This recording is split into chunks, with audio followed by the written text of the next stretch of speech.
Hello and welcome back to the thearkofe podcast. My name is Noah, or you can also call me Lisan Al-Gaib. I am joined by three very special guests. This is a four-man pod. Hasn't happened in a minute.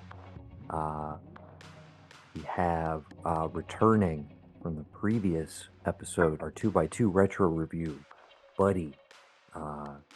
Mainstay of the thearkofe podcast at this point, Mr. Evan Twohig, joins us from the West Coast. Right. Thanks for having me back again. Of course. We also have returning guests from some True's Days episodes, Mr. Barham Williams. Well, howdy. You're not seeing this because we don't usually release the video. Maybe we'll throw it up on Patreon. I don't know. But Barham is wearing a very, very cool Arrakis hoodie. I'm mysterious now. That he crocheted himself. While I was on here last time. True artist. Yeah. Oh, that's what you were working on. That's right. Yeah. That's right. And last but certainly not least, you know him, you love him. Been here a lot. Sometimes he brings positive vibes. Sometimes he brings interesting takes. Sometimes he brings pure chaos. We got Mr. Brendan Reilly. Hey everybody! They call them hot for the general population view, I like to call it. Yes. The everyman viewpoint. The everyman's man. So yeah, this episode is just called Dune, baby. Like that's it. This is gonna be a spicy pod. Like let's let it flow. Okay. We could start wherever the hell you guys want to. We have all at least seen Denis Villeneuve's Dune Part 1 and 2. And Barham, did you get to the Lynch version? No, didn't do the Lynch version, but we literally told him to watch it like 3 times in the last like several days. But whatever. Brendan, he was making some chicken bulldog instead of it was delicious. That's a whole other pod. We're gonna start a food segment. It's a whole other thing. No, Brendan, I didn't. Food corner with Barham. Brendan, did you watch the Lynch version? I have not yet watched the Lynch version, so okay, we are. So we'll go minimal. We'll try not to do too much at But I will say the spice is flowing, Noah. The spice is flowing. Okay. So yeah, where you guys want to start? So I was just asking. Jump in. Go for it. I was just asking Barham earlier because my first assumption was like if any one of us has read that fucking gargantuan book, it's Barham, and likely several of the follow-on books. So I asked him because after watching part 2, I was like, well, fuck, I need a little more Dune in my life. Should I just go ahead and buy Messiah right off the bat and see if I can jump in from there? And according to Barham, we said what? Probably not. You can't just. There's still plenty more that's left out of parts 1 and 2 that you need a setup for sure. And I would say if you're really jonesing, dude, and you just like can't get enough, my recommendation, and you're gonna be like, really, dude? The Sci-Fi Channel original miniseries. That's what I grew up on. That's what I grew up on. Who did the miniseries Oh, follow? okay. Did you watch the follow-up series, Children of Dune, that goes into the sequels? So, and I'm not really sure. I just remember when I was a kid, we would chill and watch the Sci-Fi Channel all day when they'd have a marathon on of the miniseries. Oh, for sure. But like, I don't like. Can you get that on Amazon now? I don't know. I'll fucking absolutely go back and watch. I think they're like, I don't know if they're easily streamable anywhere right now. They might be. They might be like you got to straight up buy the DVDs or like I don't know. The miniseries is post Dune 2 that we know of that we just saw. The miniseries covers the first novel, and then also covers basically parts of Messiah and Children of Dune. So it's basically the first, what is that, 3 or 4? The first trilogy, essentially? Yeah, Children of Dune is the third. Right. There's what, 9 books? 6. Well, then there's Paul of Dune that goes back. Well, yeah, if you want to include Dune the stuff that his son did after he passed, but if we're talking original mainline Herbert novels, it's 6, right? Of the original continuity. Yep, I think so. Yeah. Okay. But timeline wise, Paul of Dune is between Dune and Dune Messiah. Gotcha. Heard. It Okay. fills in that gap. So, yeah, Evan, as you mentioned, like I had this weird conflated memory in my head that I was like, oh, Barham's a total Dune head because I remembered the books being in his house, like one of the first times we ever like ran into the main house and saw like the actual library and everything. I remembered the books being there, and I had some vague memory of us talking about it, but I just assumed you like grew up on the Lynch version like myself. It was just a Well, so VHS we had in the house. Like it, it There's was always that probably was been my my yeah. that was my confusion. That was my confusion because I thought I grew up on the Lynch version because I just assumed that the version that I had watched as a kid was the Lynch version, but it turns out it was the miniseries that we had watched on Gotcha, gotcha, Sci-Fi. gotcha. Because I didn't even know about that. You mentioned it. I was like, that makes sense because we had always watched it on TV, and that must have been what it was. And it felt longer than the Lynch version because when I went back and watched it, I was like, man, it's only an hour and a half. I thought this thing was like several hours long, and then that makes sense to me that that's what we were watching. Yeah, And yeah, so yeah. So I think that might have been what it was. So the miniseries would have been coming out around the time we were like 9 or 10, yeah, that's probably when I the saw. first run of it. And so I don't know if it was like in relation to that or what, but I think that's probably around the first time I saw the Lynch version, not having any like connection that like, oh, this is a David Lynch movie. I was just like, Yeah, oh, this is Dune, basically. Like I've heard about Dune, this is Dune. So yeah, and I remember thinking like, "Oh, I like this. It's different than Star Wars," but also kind of like, "Okay, but it's just this one movie, right?" Like, "Okay, cool movie," but like I didn't really like, think about it much more beyond that. Then when I retroactively become a huge Lynch fan and I realize I'm like, "Wait, he made Dune?" And then I'm like, "Wait, that makes sense, but also like that's so weird." Like that's a whole different career trajectory if that movie is successful. Like if all of a right. sudden that's a hit and it's like $100 million plus grosser, like in 1984, But then you don't like, get Mulholland Drive, though, right? So well, you. that's what I'm saying. I'm like, do you get Blue Velvet? Do you get like all the 90s stuff? Like, do we get Twin Peaks even? I'm just like, it's like Dude, when you everything showed me had to Twin happen Peaks, oh my exactly as it gosh. happened. It's like he could see through time, like he had, like he drank the water of life or something. Yeah, You well, showed me Twin he Peaks, didn't come Noah, and back I was though. on a different level. Say what, President? I said when you showed me Twin Peaks, because remember I was a David Lynch noob at that point, and you showed me I Twin mean, I Peaks was would the say you first thing still that I pretty much saw. are. I don't know if you've watched any like features start to finish, but yeah. No, I had not even the original Dune. Minus the only thing I've watched is Twin Peaks, and I remember like staring at the screen like, what am I watching? I will reiterate for you guys that it is on HBO Max, and I need Barham to see it in particular I'm because going to. the I'm going spice, to. dude, the Guild Navigators, you The just best, dude. It's the you best Dude, oh part. have yeah. I to was you hoping that we'd have all to see it so we see could them, talk about the Barham. T-Rex arms Oh my vicious God, better. they're No, so I mean, incredible. Like, can we, I'm excited because the book description of them is very like vague, but until you get into Messiah a bit, and I think you get into it a little bit, but Barham, are it's you in the weird and guest it's house? vague. Yeah, Do you have HBO or do you have Max like hooked up to yeah. the Switch? Dude, Not this. I just fuck, have it on the TV. dude, I swear, just like throw it on I right was going now. to. The problem was that when you were here, we found all those N64 games, and I've No, been no, playing. no. It's all good. I was just saying. I Barham, was that just sounds like a saying, good problem to have, like, man. dude, throw it on because literally the guild navigators you see within like the first 5 minutes, and you'll be able to just be like, whoa, what the hell? But anyways, Well, uh, you know what the best was watching the Dennis Bill. I can't. How do you say his last name? Well, can we Denis Villeneuve, Villeneuve? Okay, yeah. I think is how No, no, I you're think right. I'm You're not right. butchering it, but yeah. Yeah. So was seeing that version and then going back and watching the David Lynch one where they talk about these guys folding space and then just being so stoned off the spice that they're just whatever they're doing shit to just space and time. And Yeah, then seeing the Lynch version, because you don't see that in his version. exactly. Yeah, And he then you does go over, not. you see them, and they look like fucking mutated goldfish with T-Rex arms, and I'm like, this is amazing. Oh Dude, yeah, dude. Is it just Yeah. more extravagant? Like I haven't seen it. Is it just more over the top or what? I mean, again, in rewatching it, I'm like, dude, it's basically, I'm trying to think here. Because Hold I on. know the original Dune was more of a cult following than it was a success. Yeah. Oh, absolutely. Yeah.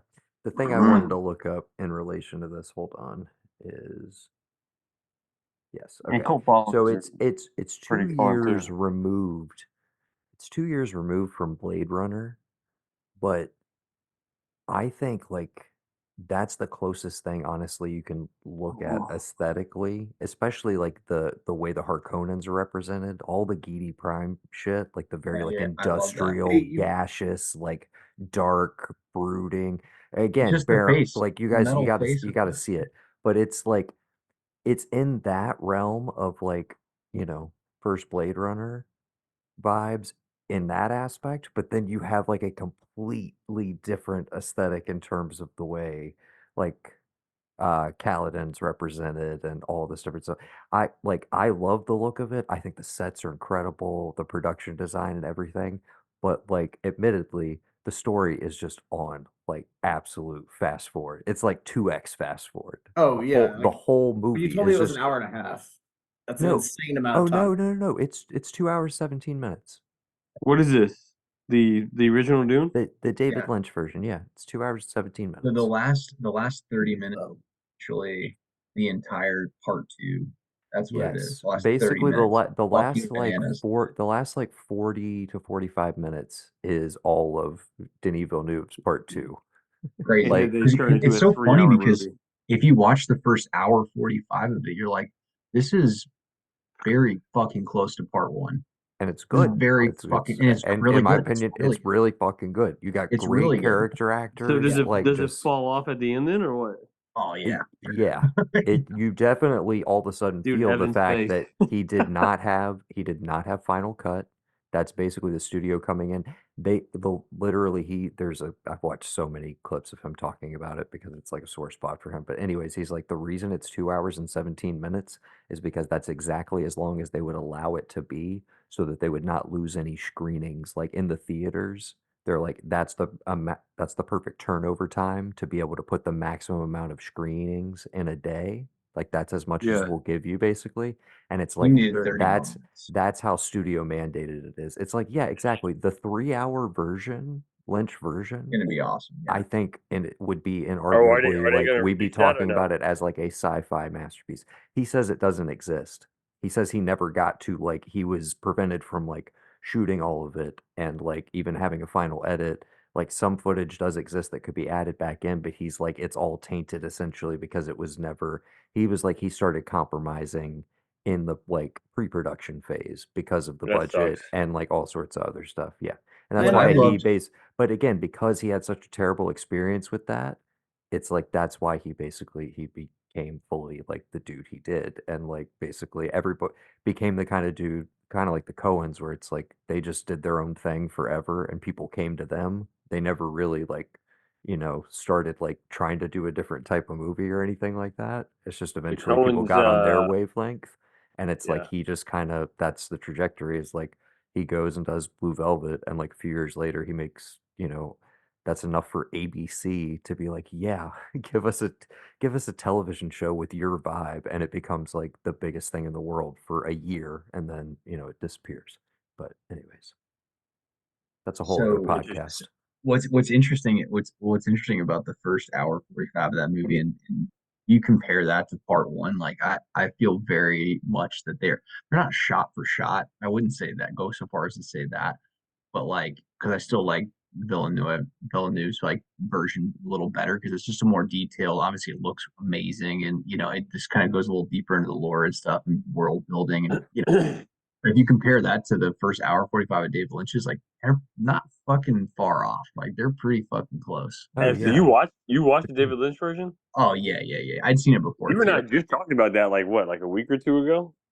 Yeah, it's close, dude. It's close. And I when was surprised by that. Going back to it again, I was like, man, these are very close. when Well, that and fits with the even books, the book is split up into like book 1, 2, 3. I think it's because I was listening to the audiobook today. I think book 2 ends right around where part 1 ends. So that makes sense. Like when they're getting to the siege and you're getting them to the Fremen, and then everything else comes after.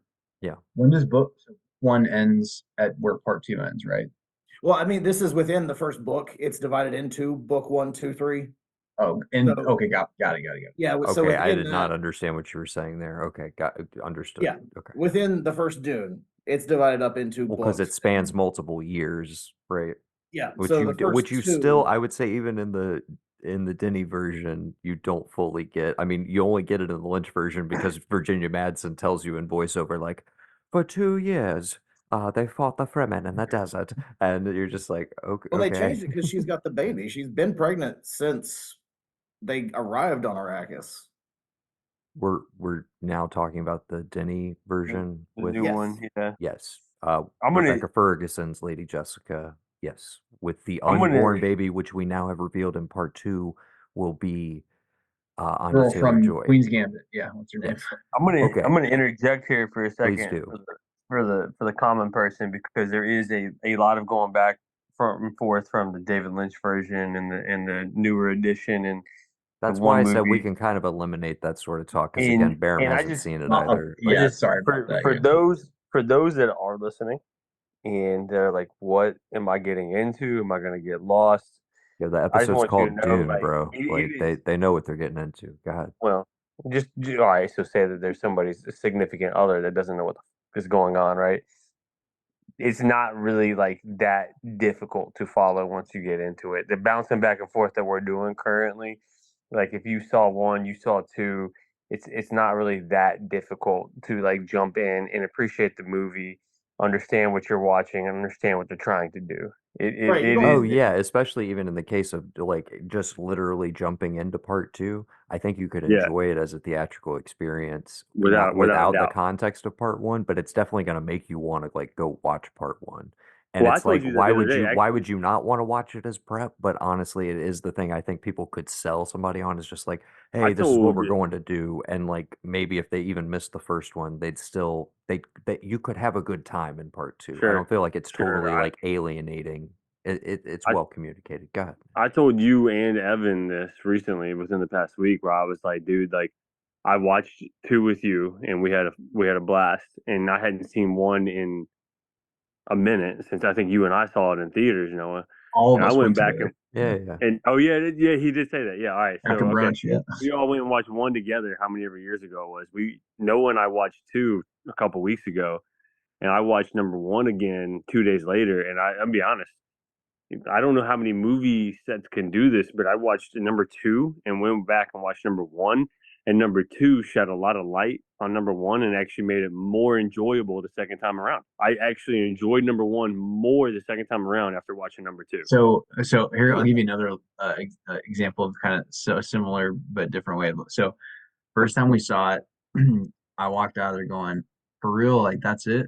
And then I was No, I was for real. disappointed. I was disappointed. I feel like all of us were pretty disappointed. Oh yeah. And then before I saw part two, I saw it a second time and I was like, all right, that's really good. It's actually really good. And then Yeah, dude. the third time I saw it was only because Sam was gonna go to part two with me. She's like, I'm not really a sci-fi person, whatever. I was like, just watch part one. She watches part one. She goes, I can't wait to go see part two tomorrow. So I was like, and the third time I watched it, I was like, I fucking love part one. So Yeah. different Yeah, every time I too. A different What'd watch you told every Noah time. want the to other you? day, I was like, dude, my score on both the movies actually kind of changed a little bit based on watching number two and then going back and watching number one. They both legitimately went up. I think when I left two, I was like, yo, that's an 8. And I was like, when I went back and watched number one and had them back to back, I was like, dog, no, that's a 9 at least. Dude, Like I think that number movie I think two was for they're I me think is they're 10 so out of good. 10, son. I 10 out of 10 on number two, and so fucking good, man. yeah. It's so good. I It's so good. definitely want to see it again, but it's right there. I think cumulatively, I'm definitely like hard 9 as like part 1 and 2 Yeah. together. I'm like, Oh yeah. dude, Yeah. come Oh yeah, for sure. For sure. Part one Feel and two I just together. feel like it set a new standard for action fucking sci-fi. I I mean, And, it was oh and you it yeah. don't was even dope. know It was you dope. don't even know. I was telling Barham and Ev, I was telling Noah this the other day. I was reading something that was talking about somebody said that you didn't even realize that the CG is so good you don't even realize that you're watching CG. Oh And yeah. it's true. It's so good you don't even know. Like you're watching it and you're like, oh no, this Well, Okay. they looks did. so So legit. even I'm like not even thinking about it. Last thing I'm gonna say about it, you guys having not seen it, that they're very impressive in the new movie. They're very impressive. I'm not gonna disagree with you there. No But worm. Evan, do they not look so fucking dope in the Lynch version. And do Yeah, they can not I hold up say incredibly well? can I say what it reminded me of? Um, Tremors. yeah, the graboids from Tremors. I mean, fucking Oh, almost the exact 100%. same.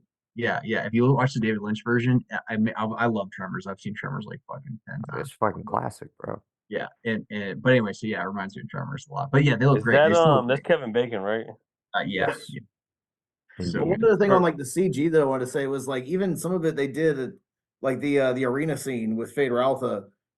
Like they shot it in infrared and in regular light. So like I think it took them like 17 months to piece that scene together because there were so many issues. But they went to Year and a so half, much length. Barham.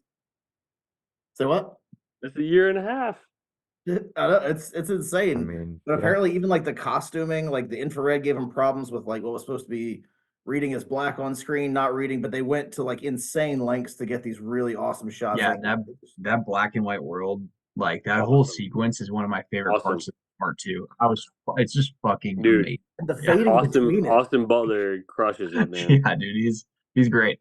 Because he could have easily fucked away that voice. Like that voice was like on the verge for me of being like corny, but it was great. It was perfect. It was like I dude, actually when he what you okay, just said, Ev. I was talking to Noah about that after the movie. I was like, dude, his voice was on the verge of being like perfect, but a little bit corny. But at the end of the day, he crushes it. so here's what I'll say, and to be more specific about what I mean and why I end up at the end of it loving it was if you listen to Skarsgård's like version, like his Baron Harkonnen or whatever that voice, Austin Butler is trying to in some way 100%. match his intonation or like some sort of how he something about his voice. And I noticed that he was doing it halfway through the movie, and I was like, "Fucking hats off, my friend! Like that's good. That was good." Yeah, I don't know what kid's obsession with voices is at this point in his career and like, retaining them for months and months after a role or what the fuck all that shit's about. But Oh, dude. I was like very good choice. I gotta be honest though, when he first started speaking in the arena, like the first line of dialogue, I was like, oh no, dude, he's broken. And all I could hear was the Elvis voice for like the first few phrases. And I was like, what the fuck is happening? And then like he's like again, it's probably just me. It's probably just No, me. it's not, dude. But You like are. I settled into it and I was like, hey, same thing exactly, Ev. I was like, oh dude, he was like, I'm just gonna do what Stellan Skarsgård's doing. And you're like, it makes fucking perfect sense because of course he's like obsessed with his uncle, like wants to be his uncle, but also like wants to kill and like maybe fuck his uncle at the same time. Like I it's think his No, so uncle that's the wants to like David Lynch fuck him version. That's the yeah, for sure. that's the David Lynch version. dude. Dude. Oh my okay. Dude, they leave so much into it. I love Stellan Skarsgård. I love the performance. I love Fuck it. you guys. But I just gotta be real with you guys. The fucking Baron in the Lynch version owns bones. He is the most No, disgusting, no, he's vile he's vile, but he's dude. Evan. It's the overacting award of the fucking century. Dude, And I it's like so the Oh, Ev didn't cruelty in love it. Ev didn't Skarsgård, love having it. not seen the other. Evan, Yeah, No, this is it. before you leave, I just want to spit on your face. Just once.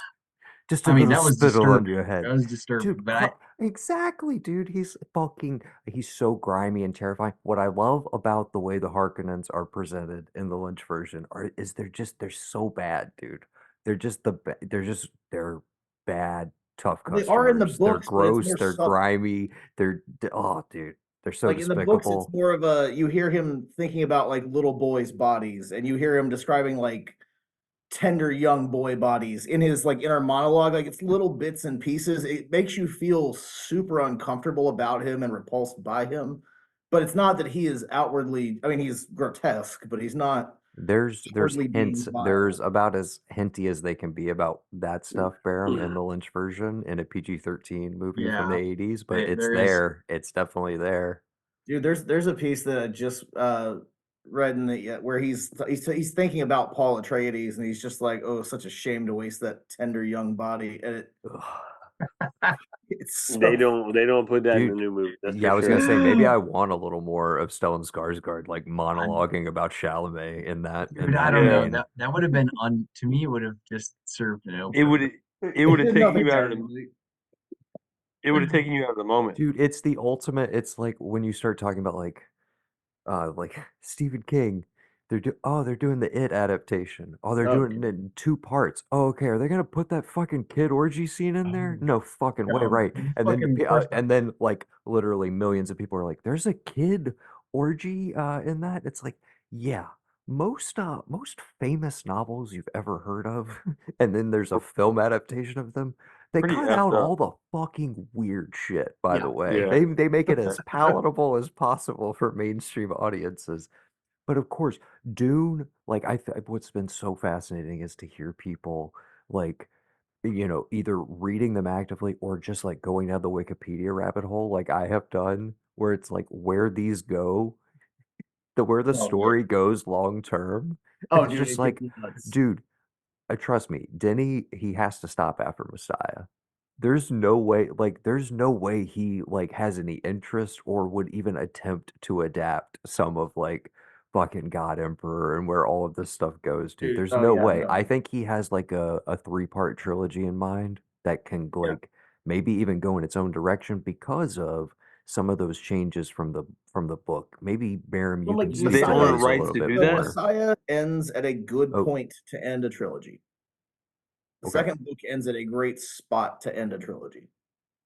So that's kind of what I see is that 3 movies to do 2 books. That seems like a really appropriate place to stop. And not even touch any of Children of Dune because if anything, No, I that's mean, something that could be picked up like way in further a down the TV line, show or you'd or need to even make something. it as a into a mini series. series or something for You'd have to sure. do it as a miniseries. What they're doing? Aren't they doing a miniseries of the women? They're supposed to be. They've been talking about this Benny Gesserit like spin Yeah. or Women of Dune show that I don't even know if they release any details about it in terms of like would it be happening like across time, contemporaneously with the events of Dune, as a prequel or as Well, so there something is to come. the Benny Gesserit are a major driver of what goes on in the future. I was watching just some of the Right. videos of my dad, and without getting too into the weeds of it, a lot of what shapes the major points in future going forward is the Benny Gesserit and an offshoot branch of the Benny Gesserit that becomes more powerful.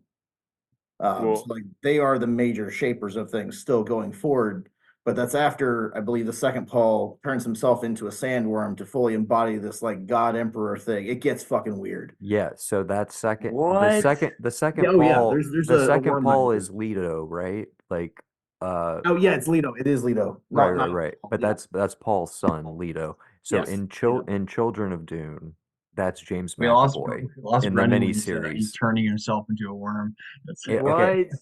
But He Evan, becomes a god. He literally Evan, transmutes himself I'm into a god. gone.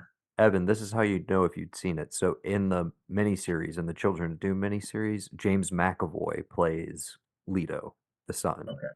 So Okay. Oh, dude, if you never dude, that's got to any of that, then 30 I years don't think you've ago. seen that section. But yeah. So you could go back to that if you want to see like kind of 2 and 3 adapted.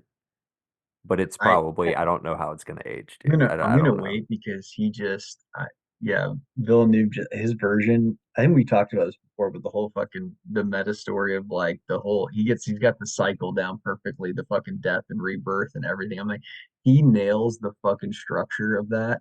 Just like so effort. I mean, it's so perfect. Like I was watching the movie and I was like, man, he couldn't have fucking Ev, nailed this any harder. I think you hit that on the head, dude. The way that he does it, he doesn't handhold you, but he does it so seamlessly that you one understand it, and two, you don't even know these people, you don't know this story. I've never read the book, at least, right? I'm Gen Pop over here, and you still somehow respect it. I'm like, I don't even. This is some fake thing that I'm watching on a screen, and I still respect their religion somehow But on you the way don't that need the they're making it lore. so seamless.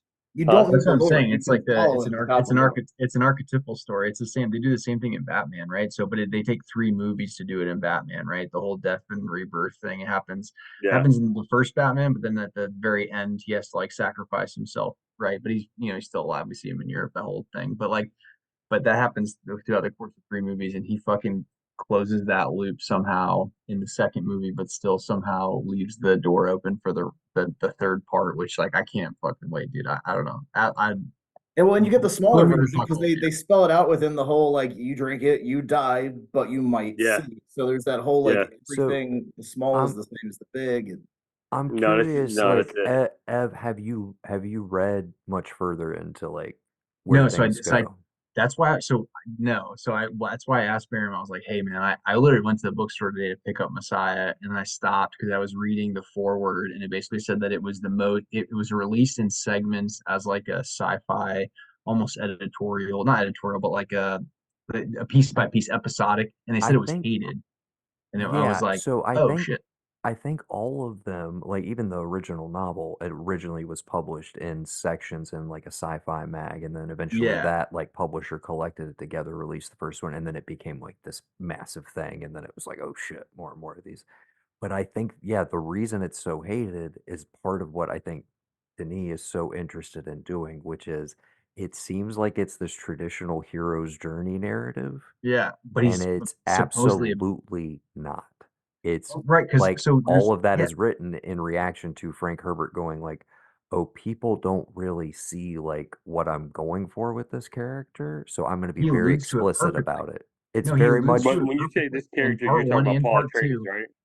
Well, yes. no, in part one and part two, he talks about it, and that's why when I was watching this one, I was like, so the whole thing reads like, hey, listen, like if I go south, this results in the death of 61 billion people. And he's Yeah, like, the I can't second do it. I jihad. can't. Yeah, yeah. So I can't do it. I can't do it. But then, of course, he goes and does it, and then everything happens anyway, as we know it's going to. So it follows all that, all those sort of like archetypal story pieces about fate and destiny and all this other shit. And of course, it happens anyway. But that's like another piece that I liked about it is it leaves the fucking door open at the very end for like, where is he going to go? How's he going to close the story? What's the final message going to be? Hmm. And yeah, I don't. Yeah, I mean, I I think think there it's was fucking great, dude. Yeah, it's fucking great. I told Noah at the end of the movie, I was like, it does, whether the original Lynch version of this meant to do this or not, because I never saw that version, but the one and two that we just saw, and Zendaya actually talks about it in the movie, uh, kind of mimicking society that we know a little bit, and she speaks on it, talking about is religion control, you know, or do Yeah, we dude, do we buy that was into one of this? my favorite parts of the whole movie. Is like Do we buy into these prophecies, dude? her When and Stilgar, Well, they do tie it. on yeah, either him and side of him is Stilgar, the dude, best part. I loved it. dude, Well, they And tie she, it back in she's the like, "This books is too, fucking even more. bullshit." Stilgar's like, oh my god, Lisa and guy, you might want to grab your gusano, which means yeah, worm in yeah, English. And yeah, so, yeah. and He's like, so, oh, and he's so yeah, humble. That's what he would do. He's so humble. That makes him even yeah, yeah. more like, And oh, Zendaya's like, dude, you're fucking too high on this fucking story. This is oh absolute yeah, horseshit. They came over here, and then oh yeah, Stilgar's just like, dude, come over here, man. Let me give you a big old kiss. It's just like yep. dude, just I love it, dude. I love it. yeah. Well, No, they I tie actually, it in a lot in the books too, just with going into the whole like it's all shades of former stuff because I mean I think in the book they literally say they're Sunni ancestors. Like it goes back Oh, 20,000 years. really? I didn't. Well, you read the book. I've I mean, it's never. 20,000 years roughly in the future. But Sure. yeah, like Okay. they still tie it back. That's why so you have like the Orange Catholic Bible, the Balerian Jihad. Like there's a lot of these things that it all ties back into these same things. So it is very religious based. I didn't realize that. Okay. Yeah, I over mean, Yeah, twenty from the thousand movie, everything you years. can came out gather. of all of The that stuff. Fremen are very like Middle Eastern coded, which does make Yeah, it weird in the exactly. Lynch version when it's just a bunch of white people. It But kind that of no, that was loses like like part of the metaphor, And and you're you kind got of like, it all makes right. total sense. It makes total sense in Villeneuve's version, right? Like you can obviously like I was watching it You and I can was see like, why he it's was obvious attracted that to it this as a is story too, just as yeah, considering some of the other movies he's made. I'm just saying, yeah. it's such a good like I just thought it was just such a I don't know. I thought he fucking nailed it. So I Oh, we crushed it. brought up like I think Chani is like an interesting thing to bring up if you just as a novel comparison. And I know well, Barham, I know you're in the midst of it, but I mean, I I've read think it before. well, oh, okay, gotcha. Sorry. Yeah, This is yeah. the No, second I've read time it through before. I'm for just you. Okay. rereading. So like Chani at the end of part two in the not or part two in the movie, it's Yes. like, it's the ultimate like, Distance. dude, what? He's going with Florence Pugh? Like, dude, you just iced out Zendaya? Like So what the in the fuck? Oh, books, they do skip But uh, a lot of that but time. well, Florence Pugh is pretty cute though. By the way, I don't know if anybody but saw that. But but in the book, Chani's taken as a concubine, correct? Yeah, so Like they skip over a lot of the time between where the movie ends and what will pick up in the second book. But like Chani is still with him as a concubine, and it's very clear that he is only with the Princess Irulan for political reasons. It is purely Right, political. right. It has nothing to do with it. Like they're polite enough to each other, but it is not. There's no understanding of like romance between them. Right. That's interesting. Which is why he said Johnny like right before is the whole like I will love you forever. Right before he's like I have to go kill this bitch's dad and propose. So Dude, that's got to be one of the baddest things. I don't know. I love when he walks That up scene to where he goes, Baron kiss and the fucking stabs, ring. dude. in the throat, and he goes, And nobody spoiler alert. does anything. Nobody does anything, dude. What a bad and like Timothy Chalamet, and I'm sure everybody that's listening to this knows, like he's not the most like imposing dude, but you watch him in these scenes, and you're like, yo, how does this dude Well, command have that you much respect? And he does. He just absolutely. fucking Have y'all does. seen The King? The other example of this is The King. Has Yeah, The anyone? I'm King. sure it's The everyone. King. love The that. The King is. I Oh, just He's dude, like showed so that to my you showed me parents that. the other day. Yeah, he's so slight in that movie, and I just watch that movie every time. I'm like, how is this Dude. dude such a fucking bad? He really, Ev it's because showed it me doesn't play like- for like cartoonish action stuff. It plays very real, very real. Oh, yeah, brutal and Yeah. quick, so and like it's it's so just good. about who can stick a knife in somebody quicker. That's it. It's That's nothing. a I good thought way I to was put it, Barham. mistaken. I thought I was Good way to mistaken. put The it. first time I watched it, I was like, man, that was really good. I was like, second time I see that, it's probably not going to be as. Watch it one more time, and I was like, for fuck's sake, this movie is really so good. You Like talking about he the just King? absolutely nails it. Yeah. Sorry, Yeah. as a side, You- I just want to say Timothy Chalamet. For Incredible. whatever God. reason, I don't understand. You showed me the King. I don't know what it was, maybe 4 years ago or so, and we put it on. I think we were both hungover one day, and you were like, "Yo, you're gonna love this movie." And I was like, "Yo, the kid looks like a twerp." I think it was the first time I actually ever watched Timothy Chalamet, and you're like, "Yo, no, he's great. You're gonna love him." I'm like, "Okay, dude." And then I watched the movie, and I was like, "Holy shit!" Ev was right. This dude crushed it.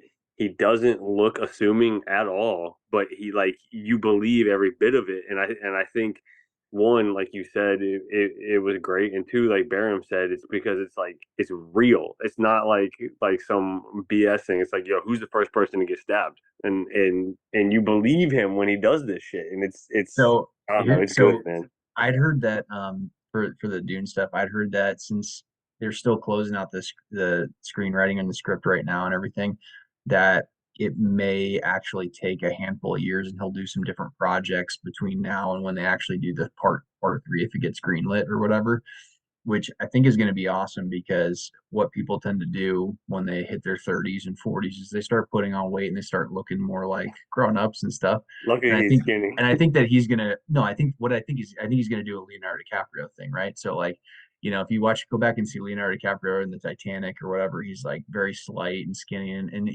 I'm sure when we were all kids, we're like, wow, he is a pussy and stuff like that. And then we all see The Departed, and we go, whoa, Oh, man, shit. this guy's a fucking badass, And so I think it's, and I don't think Timothy Chalamet is a pussy. I really enjoy him in everything I've ever seen him in, but I think that like when this does come around, if it is 5 or 6 years from now, I think he's gonna just be perfect for what they're going for, at least when they make part.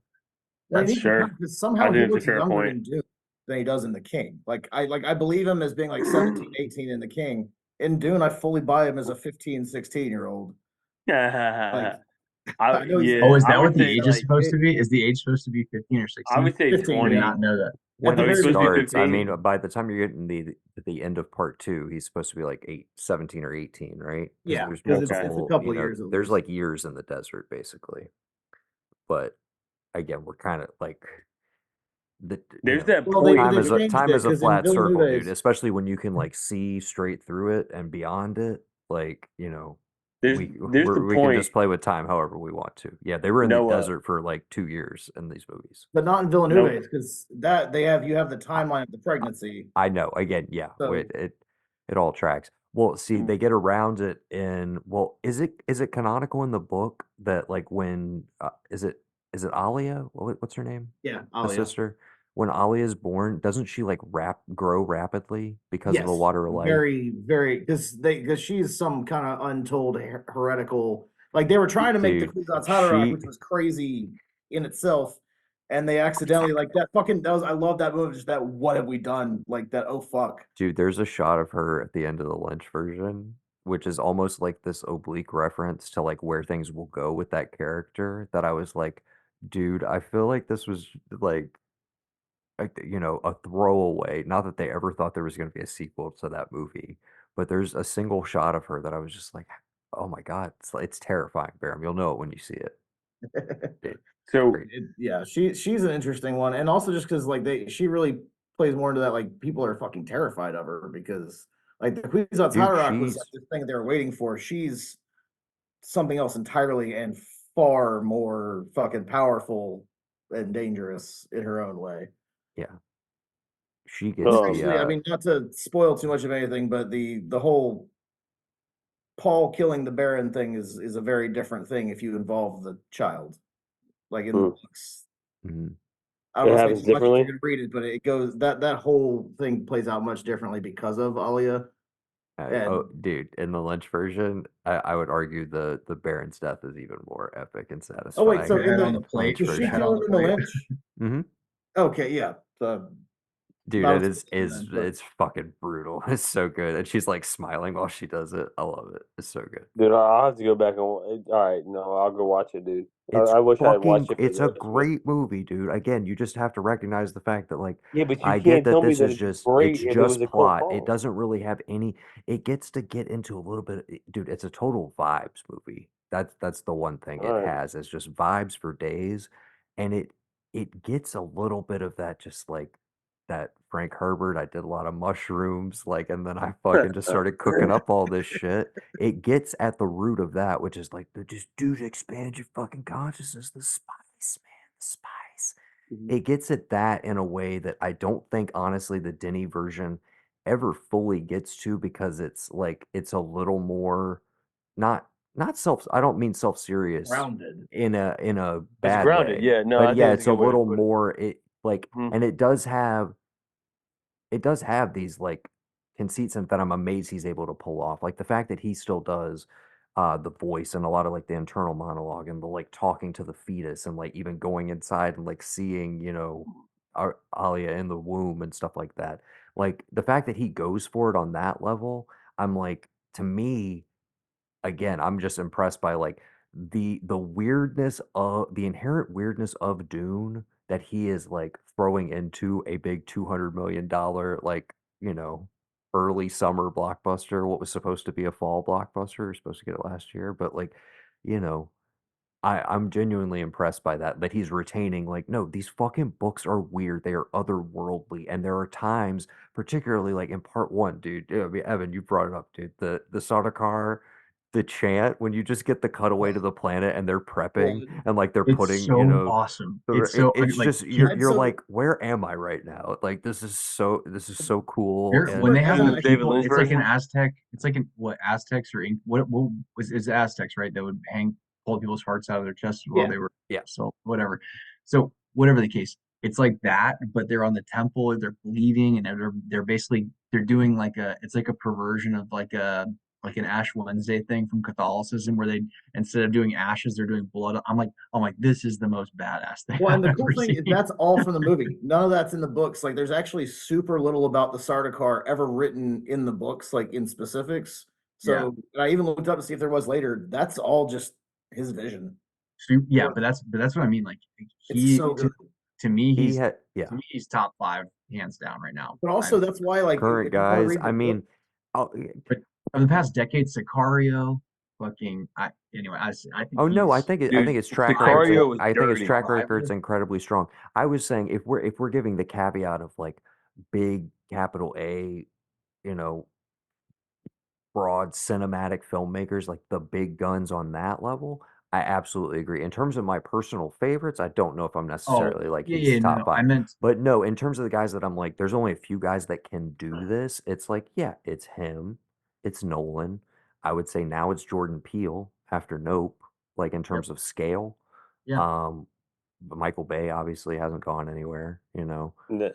But in Dude, terms of Sicario, that was a good reference. the guys who I trust to like do something on a grand scale that I'm like, I'm gonna show up to the theater for this. He's 100% on the list where it's kind of like, dude, it doesn't matter what the project is, like whatever His he does next, imagination, I'm just there for it. his and I was looking at so my whole thing is that I was like, let me go look at this dude's track record in terms of like I knew he made Arrival, which I loved, and Sicario, which I fucking loved, and and I wanted to see like how do you, because I was just very curious, like how do you become someone who can actually organize and create something like this? Because that is what in my mind was the most staggering thing. Like this is this huge fucking project. Hmm. And if you look back, and he comes from, I think, Canada, right? He's French Canadian or French something like that. I Canadian, don't, yeah. yeah, yeah. And if you look at his like really early stuff, and it's like just one day, just there's like a flip that switches, and somehow he's going from these really small, like I think he did some Intimate documentaries. character dramas, dude. Like, Yeah, or the character early dramas, stuff, like on documentaries. Ensembles, and I mean, Prisoners is the first thing at I forgot stateside. about Prisoners, which I Yeah, fucking love Prisoners. And it's like, and yeah, and he goes into like, next thing you know, he's just moving these huge fucking projects. And it's like, to me, it's incredible. It's like a dude. testament to how But good. like the one that really like still kind of blows me away, and like Dune subsequently blows me away even more. But Blade Runner 2049, I love it. It's which one of my, I which love which it. I loved, but like the the budget that they gave him, the Kate Blanchett with the budget that they gave him, okay, the carte blanche, uh, and just like for a property that is again like a cult thing, it's like it's beloved, but like by cinephiles, and I'm like I'm one of those people that's like yeah, I like Blade Runner, but like I think it's highly overrated. Like the original movie, I think is not one of those like presumed Sequel. classics. I'm like I think it has incredible visuals, but like as a movie, it it doesn't do it for me. Every time I watch it, I want it to be like I want to be enraptured by it, and I'm just not. 2049, on the other hand, is one of the best sequels like of all time. But the Of fact all that they time. let Yeah. him make it at that scale and then it did okay, but not even relative to its budget. You know, it was not like this smash success, but it's kind of like we kind of knew that going in that it only could ever, you know, it had a ceiling on it. And I just was like, this is them investing in like, we believe in him as a filmmaker. We see him as the next Nolan, where it's like, we just want to have this guy kind of as part of the family. You know, we want to Yeah. have him under the Warner Brothers umbrella to be like, That's hey, dude, another we 2049. cultivate filmmakers. They've always been the 100%. filmmaker studio. Like that's their thing. Yeah, no, no, I couldn't agree more. Like because when I saw 2049 for the first time, it was the same as when I saw Dune Part One. I was like, that was good. That was good. I really love the first Blade Runner. Love it, love it.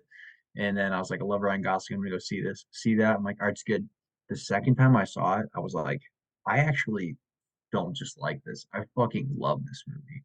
And I've seen And it like a third time, and every single time I'm like, dude, it's unbelievable. dude, It's so talk about a vibes movie. Talk about a movie yeah, that you just sink into for like 2 hours and 45 minutes. And not what I love about that movie is none of it feels like "Ah!" It's it's the just most chilled melancholy. It's out just sci-fi, the most yeah, somber, like 3 hours of chill, like melancholy is what groovy it is. sci-fi like ever, dude. I love it. And Ryan Gosling just being a fucking Jared G, Leto dude. just being a psychopath. It's awesome. Yeah, Yeah, it's a great movie. Yeah, anyway, yeah. great But movie. besides the point, all I say that to say is that like, I mean, this guy. I remember after I watched this one, I went back and I was just kind of looking through his like everything he'd done in the past, whatever, 10, 15 years. I was like, I would put him up against anyone. I'd put him up against anyone. Oh yeah, dude. I'm very curious if the next thing is IP or if it's gonna be, you know, an original thing or, you know, maybe, you know, just a book adaptation, something he just finds that he likes. But I'm super curious to see what he does. And also again to see if it's like if he stays on this scale. Because I've talked about it multiple times on this pod. I don't know if I brought it up with you guys individually, but like I kind of like I think the most interesting zag right now would be for like Christopher Nolan, for instance, to make like a $10 million movie after Oppenheimer. Like just a Yeah, very small, like, you know, an airtight script, 90 minutes, like a fucking crackerjack thriller or mystery or something. Like, because it's like, dude, okay, if you're the dude who's mastered all of the like technical aspects of filmmaking, like you that's what you've spent most of it doing. All right, fucking scale it down and show me you can still show me you can still make an Insomnia or show me you can still make a Memento. Like Memento. I'm very Yeah, curious. yeah. I'm like, can you dial it back and take all the tools that you've learned with all these huge blockbusters and apply it to something smaller, smaller budget, like more intimate, you know. I'm just I'm very curious, and that's why I'm like, Denis, for instance, I'm like, can you make another enemy? Can you make another prisoners? You know, can you scale it back a little bit, make something So truly like here's why weird and I'm out there again? I'm confident. Here's why I'm confident they can't like. Sure, there are like there's amazing like visuals and things like Arrival, and there's incredible like action sequences and something like Sicario. But what's so good about him is like this, like just the story, I mean, the pace of all of his movies. Somehow they just like you're fucking in it for you feel he could make a 3 hour movie feel like it's an hour, and it's There's like um the big thing that's been circulating recently is like he said in some interviews on this press tour that like he doesn't give a shit about dialogue was basically what it boiled down to. He was like, I'm a visual like I make movies. I am I make cinema. I'm a visual storyteller. He's like, I truly I don't give a shit about dialogue. You should be able to follow my movies. And to that point, it's like the reason you're so engrossed and it feels he makes again like a 2 hour and 40 minute movie or minute movie feel like, oh my god, like give me more of this. I could go I'd like, dude, fucking crank up part three right now. The reason you feel like that is because yeah, you're just fully engrossed and you can, like you guys were saying earlier, get past all the lore and the plot stuff at the end of the day doesn't matter because you can read like in a close up of Timothy Chalamet and Zendaya how they feel about each other and what the dynamic is in that final scene when he's like, "Yo, sorry, I gotta go with Pew over here." yeah, Fucking dude. Okay, Brendan's not here, so I'm gonna bring it up, and then it'll be funny because like if he does pop back, I will have told you guys this. So he missed the first 5 minutes of the movie of part two. Okay, classic. so I don't know if you guys remember, like it's Florence Pugh is introduced as the narrator, and you see like Christopher Walken, and you get kind of a recap of part one, like here's where we're at, and then we jump right back into the desert or whatever. And he comes in like a few minutes after that initial action sequence with Lady Jessica and Paul. Okay, so he comes in, he sits down, hour, maybe hour and a half, hour 45 minutes of like Paul out in the desert, like becoming Muad'Dib, all of this shit's going down, blah blah blah. I think at some point, like I think we go over to the Harkonnens and everything, but maybe before that or slightly after that, we cut over to the Emperor's home planet. Okay. And all of a sudden, Brendan's like, "Fucking Christopher Walken's in this movie? Lawrence Pugh's in this movie?" that did that Yeah, did sorry. I happen. was like, dude, let me tell him about when you missed the first 5 minutes while you're gone so that when you pop back in, Well, it's yeah. interesting because I was like so in the books they're there throughout. I Yeah, like the way and that and they the and the narratively Lynch make version sense. opens with the Emperor, like the whole plot and scheme from the get-go. It's like, the Spice Guild shows up and they're like, "Hey, you know, we see through time and space and we know what you're plotting and, you know, we just want to let you know that we know what you're gonna do. By the way, Paul Atreides, Now, see, that's really interesting because gotta that is go." not at all the Spice Guild's deal in the books. That I is think very that is a way for him to narratively give you a lot of stuff and give you stakes for this movie and set it all up very quickly in like the first 5 minutes, dude. You will be shocked how much it is like exposition city. They don't have time for themes that's or really character or anything. It is just interesting. wall to wall plot and names and vibes though, dude. It's got the fucking vibes, See, that's man. why I like the newer version, the Villeneuve version or Villeneuve version, Dude, because you just don't need Denis. the Just lore call to him Denis. understand It's fine. Everybody will know who you're Denny. talking about. You don't Denny need the or Denis. lore It's fine. Yeah. to understand the plot and what's going on. the Knights of Me. You cannot. The Knights of Denny. Brennan's back. Brennan's back, guys. Are you like losing connection or are you intentionally like Well, one time my phone died, and then the other time I was trying to quiet out background noise, and then I had to make the M. Night Shyamalan reference when you said just a knee. So okay, so the Knights of Knee. other other high Oh, buddy. what what is that? That's What Chip. okay. Are you good? Okay, all right. I'm And then good. Chip says hi. How's how, it going? how's it going, Chip? Good. going in our living room. Love it in 4 ways. Oh, side note.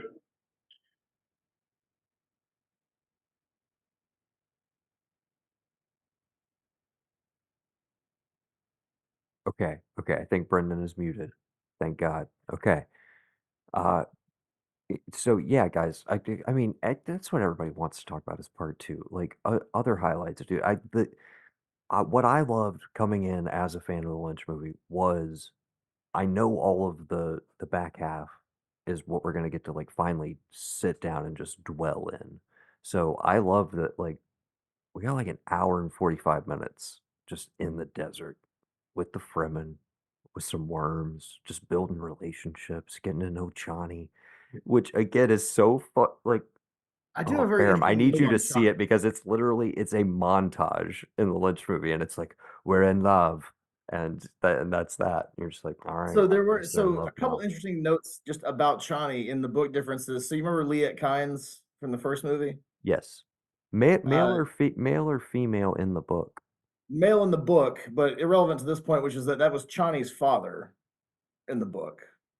So they Okay. cut that because it could have just as easily been Chani's mother. They cut that, but they also sort of with the Stilgar versus Chani thing, like the skeptic versus the more devout, like that's really Denis' thing more so than it is in the book. Later, y'all. Mm-hmm. But I thought it was really interesting because it really did give Chani a bit of a different, like, I don't know, it gave her a really interesting, like, separate character structure, really kind of be the one calling out I guess for like the audience, because you're not really getting Paul's inner monologue of all the terrible things that happen if he goes south, if he does this thing. So she's really kind of voicing a lot of that resistance to it. Mm-hmm. And to like the extremism, like of, starting a jihad to win this thing. Yeah. Whoa, so jihad. Oh yeah, they everything is a weird mix of like Islamic and Catholic terms in the book. It's all jihads and like there's the OC Bible is the orange Catholic Bible. I have no idea why it's orange. I guess I just say it that way because I like in the Denis version that we saw they don't spell it out, right? Like you can see it, you can pick up on it, you can gather it. It's one of the things that I was saying to Noah by the end of the movie about the religious ties.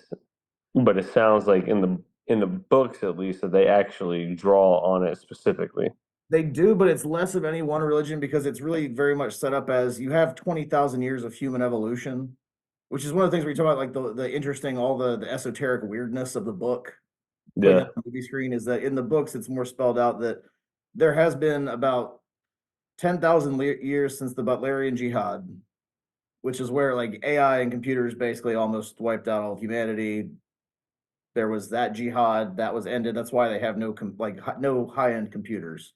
So you have mentats, you have all that stuff, but no like supercomputers. That's why you have the Spacers Guild and psychedelics instead of high tech computers. But so you've had 10,000 years of human evolution, and that has included like their religious stuff and everything that Benny Gesserit has done has been woven in, and it's all taking from like old humanity, but 20,000 years of evolution. So it's all tied in with these terms, but they don't really always line up the same way. But it is very tied to like, you know, real holy war terminology that's pulled in. Yeah. I found that piece honestly to be pretty interesting as far as like just watching the movie and Dini not like spelling it out, but kind of spelling it out nonetheless. Yeah, I mean, because you I mean, still he's get that it's very much like he knows, like, if I do this, like, we will win. There is a way to win, but it could also be catastrophic, not because he loses control, but because he gets it and he creates this powerful force that can, run rampant over the universe. sure. So I just want to, if we don't talk about this, I'm gonna feel like I missed out on a huge opportunity here because Sam and I high-fived each other in the middle of the fucking movie. Sam leans over to me. She says, when are they gonna ride this worm?" Oh god, yeah. And I was like, I feel like it's gonna happen soon, and it's gonna be awesome. And the fucking moment that it happens, we both about stood up out of our chairs and fucking high five. And then the last two times when it happens, when old boy peels off on one to go drink that shit, we were all crying laughing. It was awesome. And then the very, very last one, when they ride that shit, ride all of them into the city. Oh fuck! Dude, Oh I hell could have yeah, dude! When they're fucking, all I on the could have. back, so cool. No, we were owed that because in part one they had that shot with Leah Kynes at the very end where she's about to do it and she throws out the hooks, and I was so fucking amped for what was about to happen, and then she gets fucking stabbed, and that killed me. So Yeah, they owed us this. They owed us those shots. yeah, man. It definitely. I mean, it paid off, dude. Again, I was like, why the Incredible. hell didn't we get that in part one? But it was like it was more than worth the wait. I gotta say, I mean, MVP of the whole movie. I know it's early, but like Javier Bardem, dude, Great. Fucking supporting great. actor. He's got to Oh, be in the five. Stilgar? Is He's that got to be in Stilgar? the five Yeah. next year. I'm just saying, just He won't win absolutely it. He won't crushing. win it. But he's good. Not, I'm just saying, at least needs the nomination.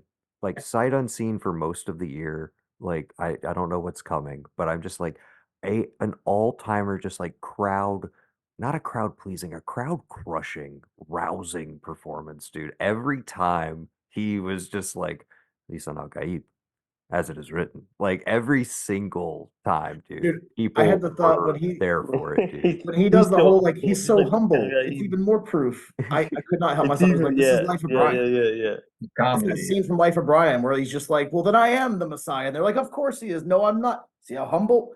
Straight out of fucking Life of Brian. That absolutely killed me. And again, it's that like it's the organic humor from the the world we've been living in. You know what I'm saying? It's not some weird modern like winking at the camera sort of vibes. It's not, it's not that at all. It's not like Timmy gets up there and rides a sandworm and then like, gets off and fucking like, you know, throws like a Legolas wink or something, even though it's like, it's not something like that. I'm just saying it's like God. it's grounded. But it's Thank God. I fucking will Yeah. say, yeah. Biggest Yeah. gripe with the entire Lord of the Rings trilogy is that fucking scene you just referenced. I hate that shit.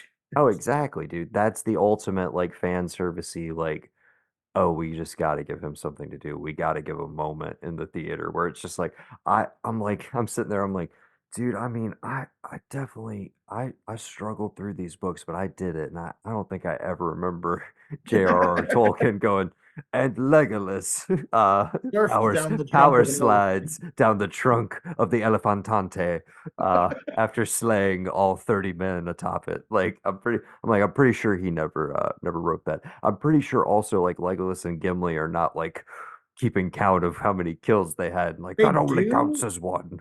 they do, but it's more of in a very like they are like they're little pals. Like they're super close in the book. It's a weird take. Yeah, Legolas also actually like speaks, if I remember correctly. Actually has dialogue and is Oh yeah, like like a fleshed three-dimensional out character. character, something Yes. to say. But no, they really like it is grounded in that way because I mean it's a hard thing to ride when you got so much weird shit. I mean, it's if you just give the little elevator pitch, it's Yeah. young Dude, okay, Messiah. so I gotta be real. Like, I mean, I know how I felt, but like when we get when we get into the first water of life sequence and they show you how the sausage is made, so to speak.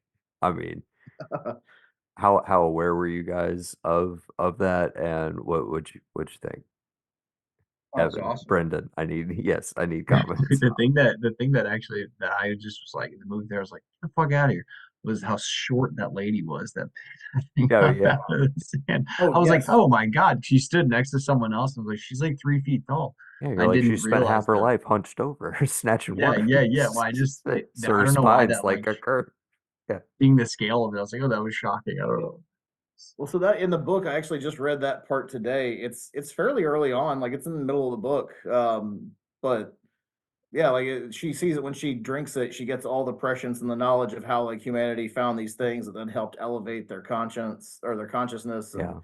all these things down to the spice that and I mean even the spice comes from the worms. Like everything is I really the natural I to only the that was the only hole in the movie that I found, and you're probably trying to figure out why.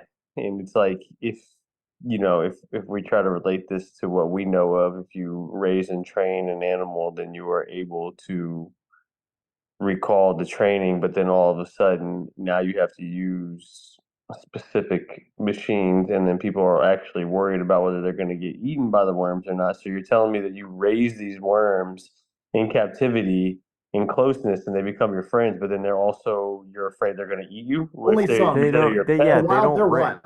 They Yeah, just yeah. raise They're some not. for the They meat. just I'm have just some.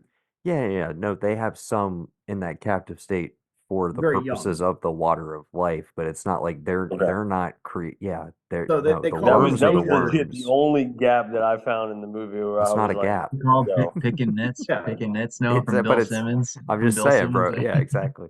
Oh, No, because but then you twice when they Brendan grew to is full size. 100% the professional nitpicker. So when they And grew then you to and full then asked. size, Barham is the You lore asked. man who will come in and be like, "No, I will explain to you factually why the oh, fuck it You was absolutely. like you this." you Like, said you said, Brendan, I want to know what you were thinking and my thought the whole time when I was oh no, no, no. watching that scene I'm just telling you, like there is a logical explanation. It's just like it's not like they're was training these worms from childhood and like they should have a bond with them. Oh, It's well, not, and because you know. they're riding them, it's not, they kind of hint at it with some of the shots, but that they're riding them, they're not trained. When they pull up on those Yeah. little like, individual sections, it causes irritation with the sand whipping in them. So that makes them pull that side to the top and stay above the sand so that the sand doesn't get dude, down they there. must be saying all that Exactly, in the so they book don't then So too. rotate. They yeah, don't say Yeah. that in the movie for sure. But I mean, they're not regardless, trained. it's such a mute point. Like it's not. It's, the nitpicking on that is trying to find something. But there was a point where I was sitting there watching her catch them and then drain them, and I'm like, okay, so are they raising these worms and then setting them free? And if they're setting them free after they raise them, then why are they worried about getting eaten if they're supposed to be pets nonetheless? I don't know that would hold true. That was my only like qualm, I guess, if I I could had give one you a, qualm.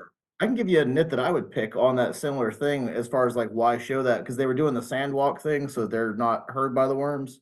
Oh They yeah, only do dude. it very Oh selectively, and honestly, you could have Yes. left that out of the movie. I guess they needed to show Paul learning the Fremen ways, but you could have left no, that out of the I movie. thought there had they was a done huge missed opportunity not to take Barham, Christopher what was Walken, star of the yeah. Weapon of Choice video, and have him recreate that entire song, which is a huge reference to Dune at the end of To the movie. your They should have done that over the credits. In the throne to room, your after he kisses the ring, he should have like done his entire dance. Go ahead. To your point, dude, I think you and I know talked about that after the movie. No, it was like, dude, you have this whole scene where Zendaya's teaching him to sandwalk. He has to go out and then he has to come back, and all you do is skip to the next morning and he's come back, and it's like it was definitely a missed opportunity. But personally, I don't know about y'all, I would have taken 10 more minutes to watch him go and Oh, come back absolutely. and seeing what that extra because like Barham just said, it was a mute point. We didn't even need that scene at that point. Yeah, Yeah. like you got the idea that he was learning their ways, but like it is from the books. It is a way that they cross open spaces with if they don't want to attract it, but you don't see any of that. And there's other things that they cut out for the sake of putting time where it's better used. That yeah, I don't think they needed it, but it's a small nit to pick. Yeah. But Yeah, no, I agree with you. That's definitely a whole episode of like the Bene Gesserit series. Like when they make it to Arrakis at some point, it's just literally just sand walking, and it'll be like an Aaron Sorkin walk and talk, but it'll be a sand walk and talk. But it'll take the whole episode, I thought there's I 2 would say that's it. monologues. There's like there's multiple subtle moments in this movie where I was like people just nailed some facial expressions. One of them one of them was Christopher Walken not actually kissing the ring. That was great. that Yeah, tiny little And then the other one was where he tells Lady to be quiet and the mom was like, "Oh yeah, bitch." That that facial oh, dude, expression. There's like when so he, many moments. yeah, when he hushes Charlotte Rampling and she's like abomination, dude, I was like, Oh so great. yeah. That was good. That's just great. There's so many moments where there's just like little facial expressions. I was dying laughing in the theater, man. We were cracking up. Well, dude, again, like He said, "Bitch." most of the like the betray most of the betrayal of Chani and everything, or at least the way it's played in the end of this, it's all played on the faces. And again, we talked about Timmy earlier, and like Brendan, I know prior to this was kind of unconvinced in regards to Zendaya because he doesn't watch Euphoria. but I was just like, dude, do you get it now? Like, she's just a movie star. Like, she's one of the best there is. Like, she's just great. And Yeah, she crushed it. And she crushed it. I absolutely. talked to Noah about that afterwards. I thought she did Yeah, we were having a a whole like, fantastic job. people under the age of 30, like who are the it people right now, who are like the new movie stars. Yeah. Yeah, she's absolutely up there. I mean, she's gotten away with having one name for like, Yeah, for over a like that feels decade. harder Yeah. to do nowadays than in the 90s. Yeah. Yeah. She's a little lower. She's a little lower on my list of like the top maybe 3 to 5 people in this movie. But Yeah. I I think was a little like I still want to see her in more movies. She's got Challengers coming out later this year, which yeah, that's I'm gonna be very good. excited to see. But no, I think like this was definitely like, you know, her moving up a notch. I think also in the eyes of a lot of people who maybe haven't seen her, who just know her from the Spider-Man movies, for instance, where she honestly doesn't get a lot to do. Um, Dude. I mean, she's the second lead for like a huge chunk Oh, of Yeah. it. and I think she'll be in part 3. I think she's gonna have more to do. I just noticed it today watching it the second time in the battle at the end when she's fighting. There, she almost exactly recreates a scene from one of Paul's first One of the visions, from part visions. one, Yeah. where she looks up at the end. Like, I think she's really gonna carry a lot of the weight in part 3. It's been longer since it's been probably 3 or 4 years since I read Messiah, but I think she's gonna carry a lot, and I think that'll be. Yeah, I I'm very think excited for it. what I think he will ultimately do is not like a one-to-one adaptation of Messiah, but I think he'll do the appropriate part 3 for what he has Yeah, made thus far, and Yeah. it'll be taking the best elements of that, but Close it out. also he's clearly, the way he has kind of changed the trajectory of some things, I think will allow, him to play around a little bit more. absolutely. And I'm hoping that he Maybe puts in more it's of the intervening time because, like I mhm. said, Messiah jumps forward. So I Yeah, really yeah, hope yeah. that he does some like combining Paul of Dune and Messiah, like because I love the way that he's sort of Dude, adjusted the dude, narrative. he takes the Richard Linklater approach and he shoots a little bit of it now and then they just wait and then they shoot it like when they have aged up appropriately and then the flashbacks like match. Dude, I mean, I'd Yeah. honestly, be we here have a for ton it. of film Take from the your Flash time, dude. too. Take your time. Wait 10 years, wait 10 years. I mean, you might lose a couple people to addiction or car crashes, but we'll take that risk, Dude, we get still the don't know where Austin Butler is headed trajectory wise. I do know he's in the new Ari Aster movie, which is like shooting right now, which also has Joaquin Phoenix, Emma Stone, the cat Parker Posey, I think, and Pedro Pascal, dude. The cast is insane. It's a modern western. It just started shooting. It's called Eddington. So can I we saw say the that you slate are for it now today. an Austin Butler fan, Noah? Because I know you were kind of on the fence before. I still I'm waiting on the bike riders. Uh that's gonna be the real like that's it. Yeah. I have not watched any of Masters of the Air. Um He can't let go of his Elvis voice in that movie. Or in that my show. It's good. It's really good, but he has his Elvis voice the whole You time. I watch Masters of the Air? I had still to read that book when I got in trouble for drinking in college. I had to read Masters of the Air. Did you see it, Brendan? Have you seen it Yeah, yet? the TV show is Book's actually amazing. really dope. Oh, the book's I don't read good, but the TV show is actually awesome. But he does have his like Elvis voice throughout the TV show, which is it um is what it is. He crushes well, the the acting, but time period would match up actually because Elvis was a tail gunner on a B-17 in World War II. So I think it was Elvis.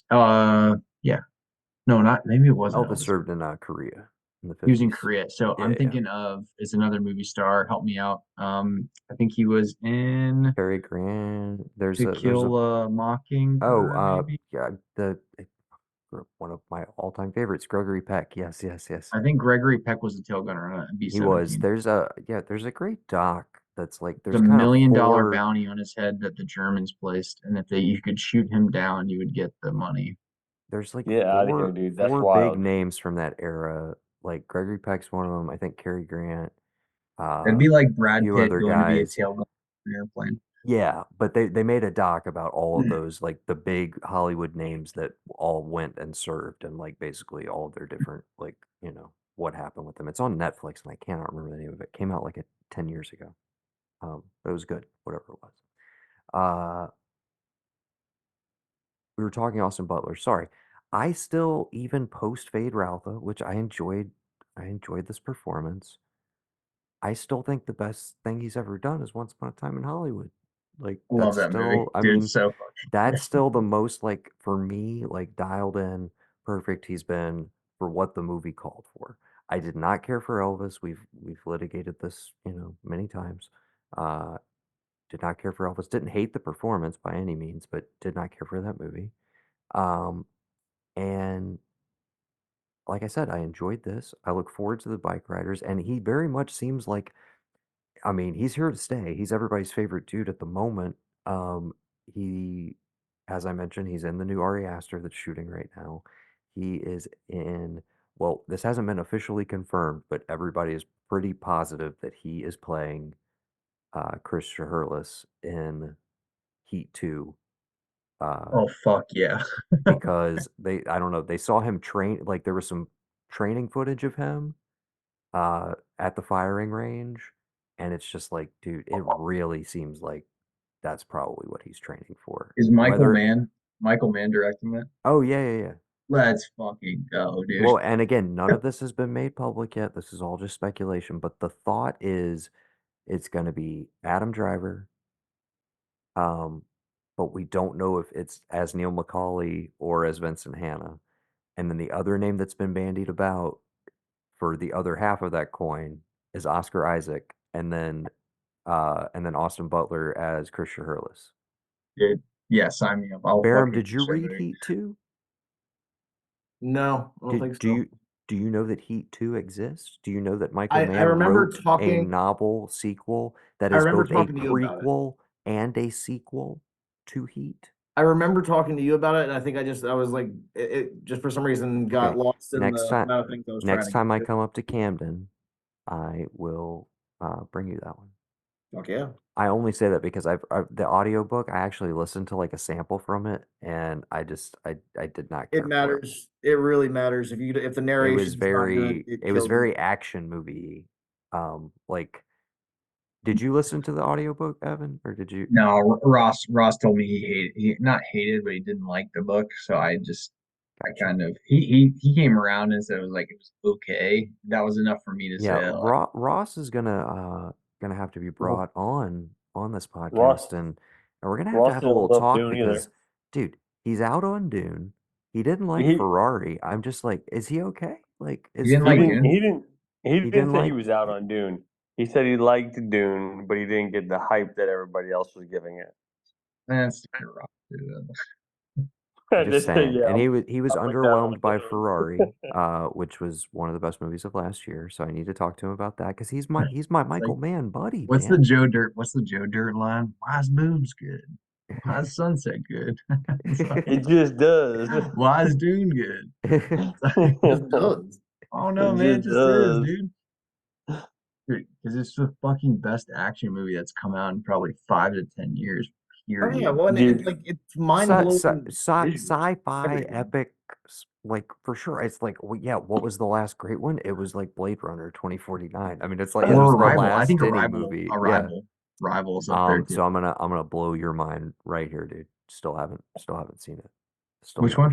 I still never seen Arrival, dude. Oh, come the fuck on. No, I watch the just movie. still never seen it. It's How just, dare you, what do you Noah? about? You I hate haven't Amy seen it Adams? either, You but hate Amy Adams? Is that what it is? I adore Amy Adams. She's great. you're Watch the such a movie. Fantastic. misogynist, dude. No, Watch him. legit, yeah, I think it's that award season because I missed it in theaters. And like that year, I remember this was back in the Red Box era. Like, dude, I remember it vividly. Like I rented it along with like two or three other movies, and it was the last one I got to, and I never finished. I like returned it. It was like, dude, I gotta get to that. And then like it's been streaming for years now, and I've never just just never gotten around to it. But guess what? Like I have like what I was a gonna say, I've been trying to sit here quietly and see if I can get away with like, oh yeah, I've seen Arrival, but dude, admittedly, I have not. But I'm about to watch it like literally probably this weekend the because reason you know. I sing his praises so much is I think it's like very, very difficult to do like an interesting alien or like movie these days. Oh, It's for just sure. it's usually like a waiting all on right, three and body. here we go again. And I watched that one. I was like, this took I don't know if it's a novel or not that he adapted, but it's like I was like, this took a serious amount of imagination, and this is fucking awesome. Like I was just it's staggering in the same way that Dune is, in the same way that Sicario. They're Yeah. like to me, I think he's top, but he's sure. fucking he's the man. Barham, have you seen Sicario? No, I have not. Dude, Oh, Barham, get on There's Yeah, so that. much Dude. shit I Yeah, haven't yeah, seen. that's I've fair. never Never seen watch fucking. that shit, dude. All of his Barham. shit is fucking rewatchable. It's I amazing. just How do so I much. how do I pull my face back up? Hold up. There we go. Barham, watch that shit. Got it.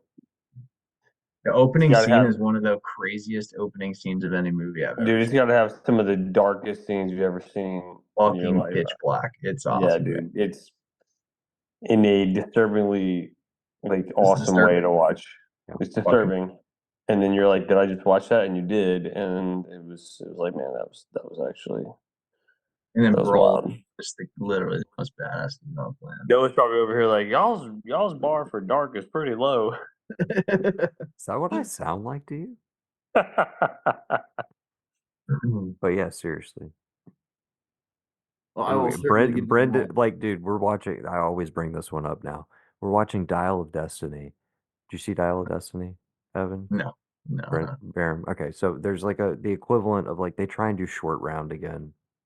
They don't pull it off, but they try and have like a little kid sidekick kind of thing. Yeah.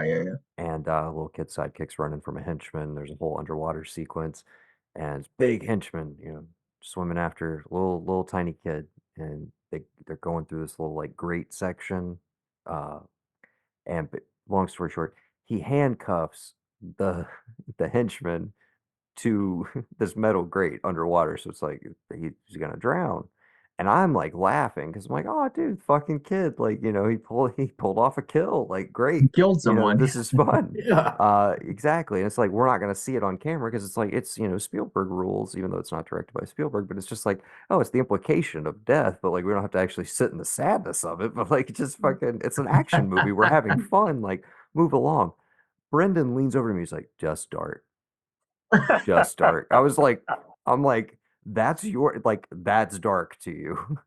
Kid Well, who's being I'm over here pursued by thinking a like, man 4 times his size, who has every intention of killing him. The kid like pulls a fast one and basically is like, no, I'm gonna drown this fucking like 200-pound dude.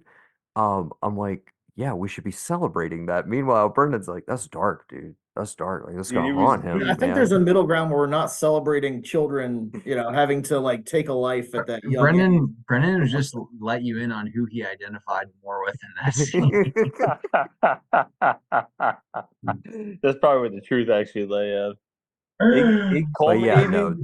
It He's like, culminated with. he's like, I didn't even want this. I didn't even want this job. I just had to fucking do it. And then we watched Saltburn. That's where it culminated at. To be honest, big with you. And I was economy, like that. it's like No, when we we watched, didn't watch it together. You no, watched no, it. we did not watch it together. I watched it separately from Noah. Yes. I watched Saltburn, and I was like, man, that movie was dark. And Noah was like, I'm starting to think your bar of dark is pretty low.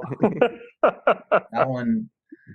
I mean, the drinking of the cum water is just gross. I just didn't really, And then, the It's like a fact that he Tuesday. As I told manipulated that Brendan, that's whole like a thing, Tuesday night, that bro. whole- Like I he's don't like know what you're and talking he's about. like, that's he's like in drinking every cum water. A24 movie. That's in. I was gonna basically. say that's in the majority of films I watch. Like I don't We know were what just you're talking about like He's- it, like and maybe Fitzgerald this is says the fucking maybe idiot. this says more about y'all, to be honest. He's like fucking jerking one dude off and finger fucking the other girl with her bloody vagina juice in her mouth, and I'm like, this is pretty disturbing. I mean, for the record, definitely none of us loved earning the that explicit movie, so- rating on this episode. Sorry, Evan, I didn't mean to cut you off. What did you say? No, I bro? said for the record, none of us liked that movie very much, but Yeah.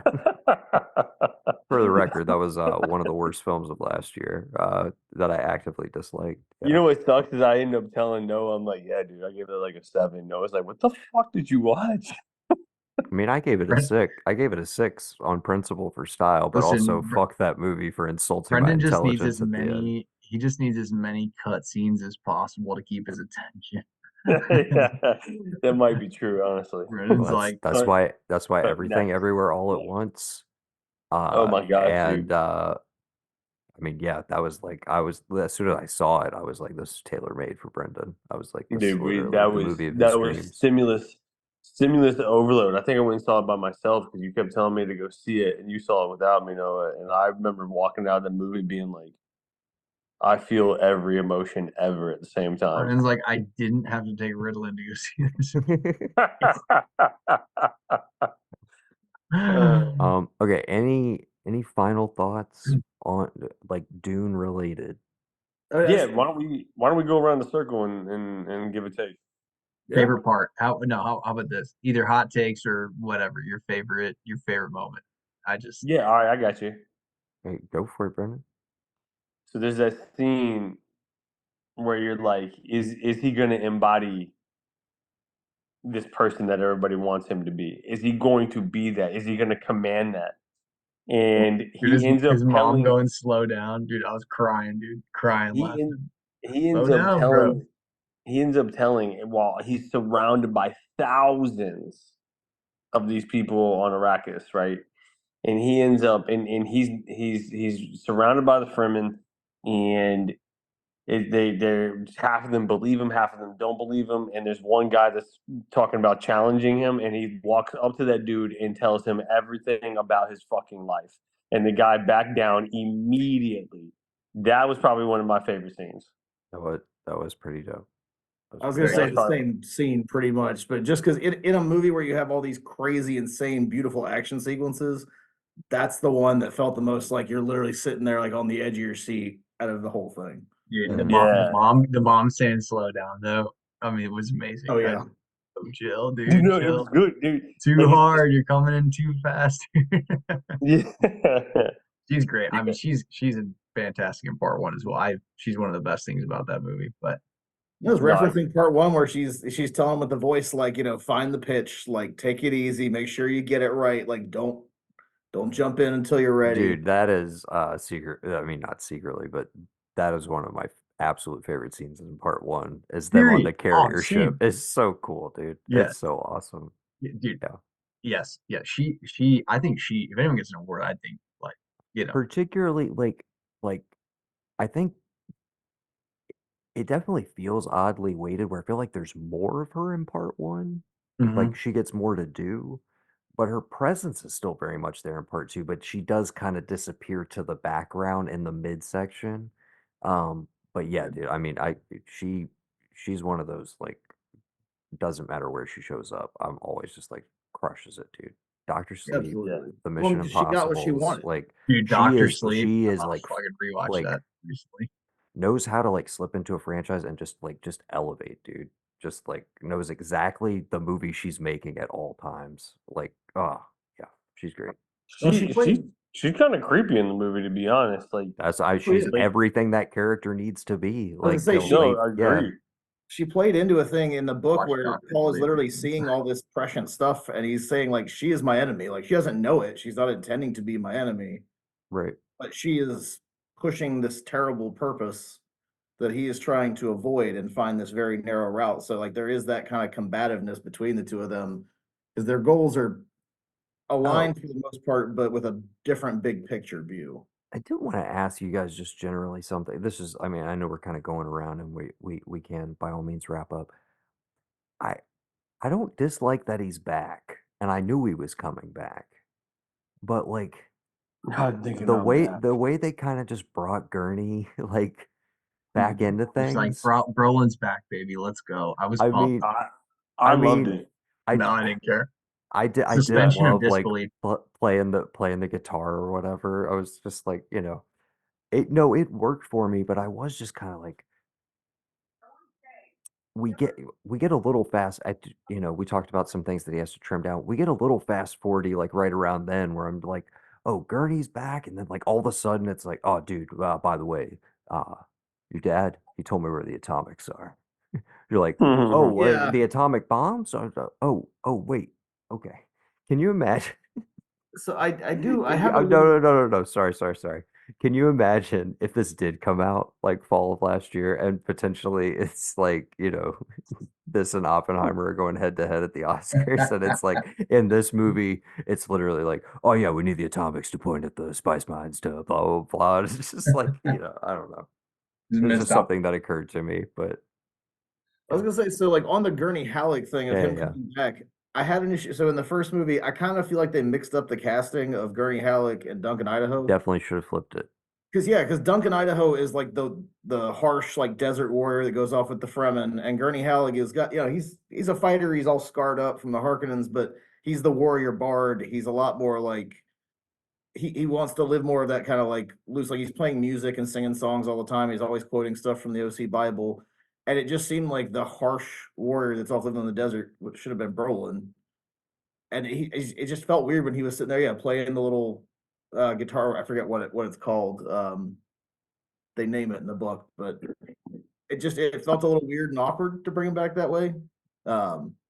It honestly, like, I forgot he was coming back, and it was another thing where I was like, maybe we should have done this a little earlier, or maybe it's also like he kind of awkwardly exits part one. There's kind of just like he runs off into battle. I don't think we ever see him again after that.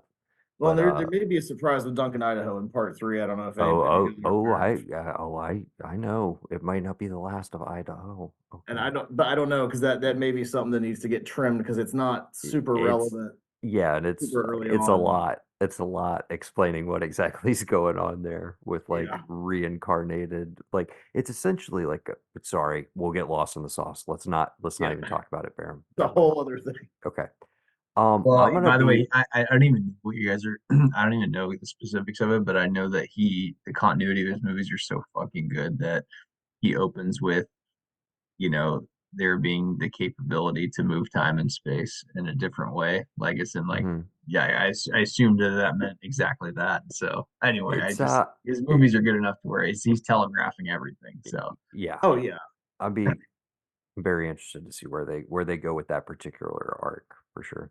Okay, this is my jump in for the roundtable part. I don't know where we're at in the midst of all this, but I'm gonna be really simple. I have two things.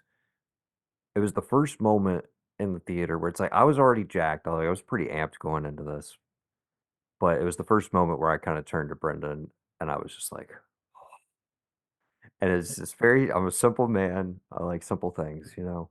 Um, and it's when the first like kind of like attack team comes after them and they're like scouting out the area Oh yeah, and yeah, I do remember that.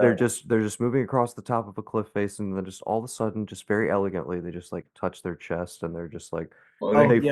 they float up Oh, like good. and pretty dope. they're basically just like flying in parallel on the side of it and that was the first time where I was like dude I was like I'm fucking so there. It is that like that verisimilitude where you're just like, dude, I just buy this shit. Like, I don't feel like there's any Absolutely. effects happening. It's like I am in the world where it's like this is just a thing you do, and it's just like it's so fucking cool, but like too cool for school cool, where it's like it's not even drawing attention to how fucking like dope it is.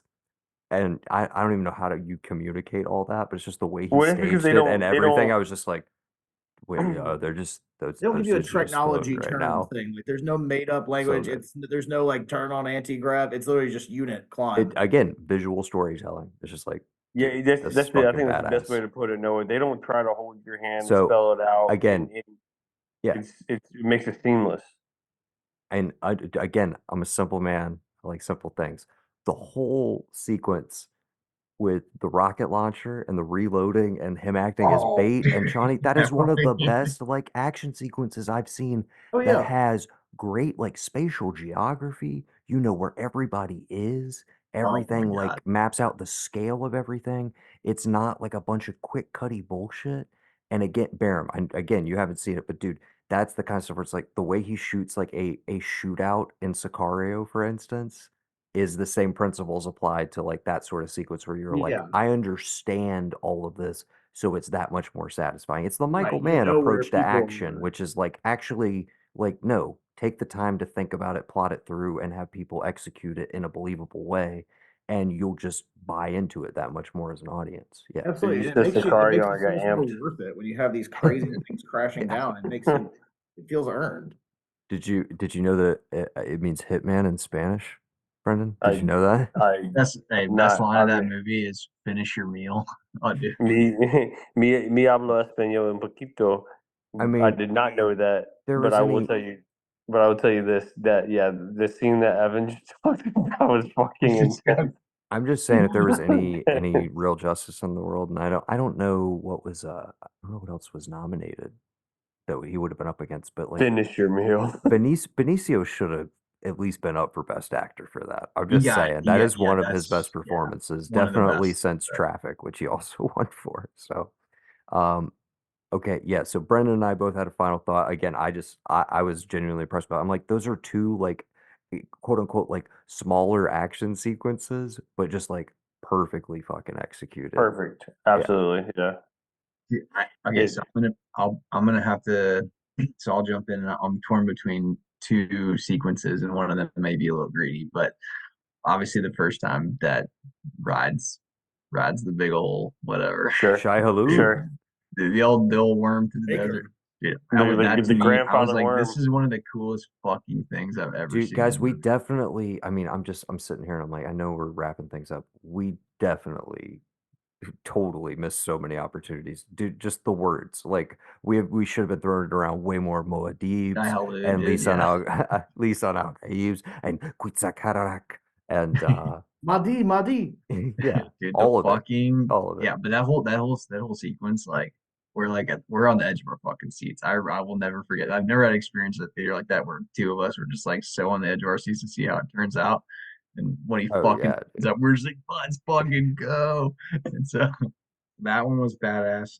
And then, but I'll just throw the other one out there if I can count all of it. Basically, from that last sequence where they ride the fucking worms city all the way to where he stabs, his uncle in the oh throat yeah, the or his kind the grandfather, whole sorry, like in the yeah, running throat, around dude. I was sequence. like, Yeah, that dude. whole sequence, I'm like, let's.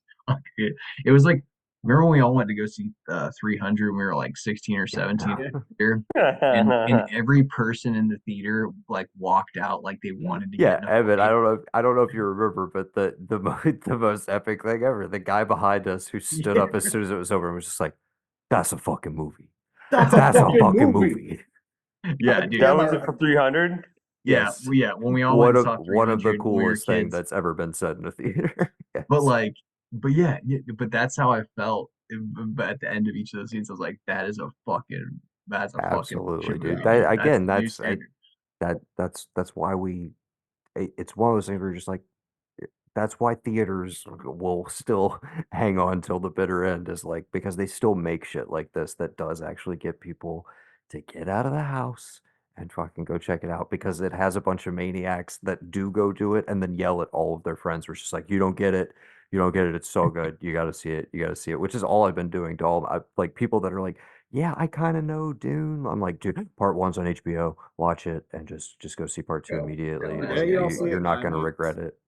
Do like the Which one? IMAX screen. We don't have an IMAX down here. We We saw don't it in have one down IMAX, here. basically the closest we can get to it. I will say again, we didn't have the full on sound experience, but dude, when there's a sequence where the ornithopters are like, there's a fleet of them, and I told Brendan, I mean, we were literally like, dude, we could feel it like vibrating across our Vibrating, bodies dude. in the It was chair, pretty and I'm dope. just like, dude, it wasn't 4DX, but it might as well have been. I was just like, The, dude, this the is first great. time we went over to the Sandhills IMAX, and Dude, yeah, I we might have picked it to up. just come back to Columbia to do it with you, like for So another my screening. mom was Yeah, super excited. She was like, "We got to get the perfect seats." So I looked up, and I think it was Nolan's recommendation for where to sit in an IMAX theater, and it's just back of the middle row back.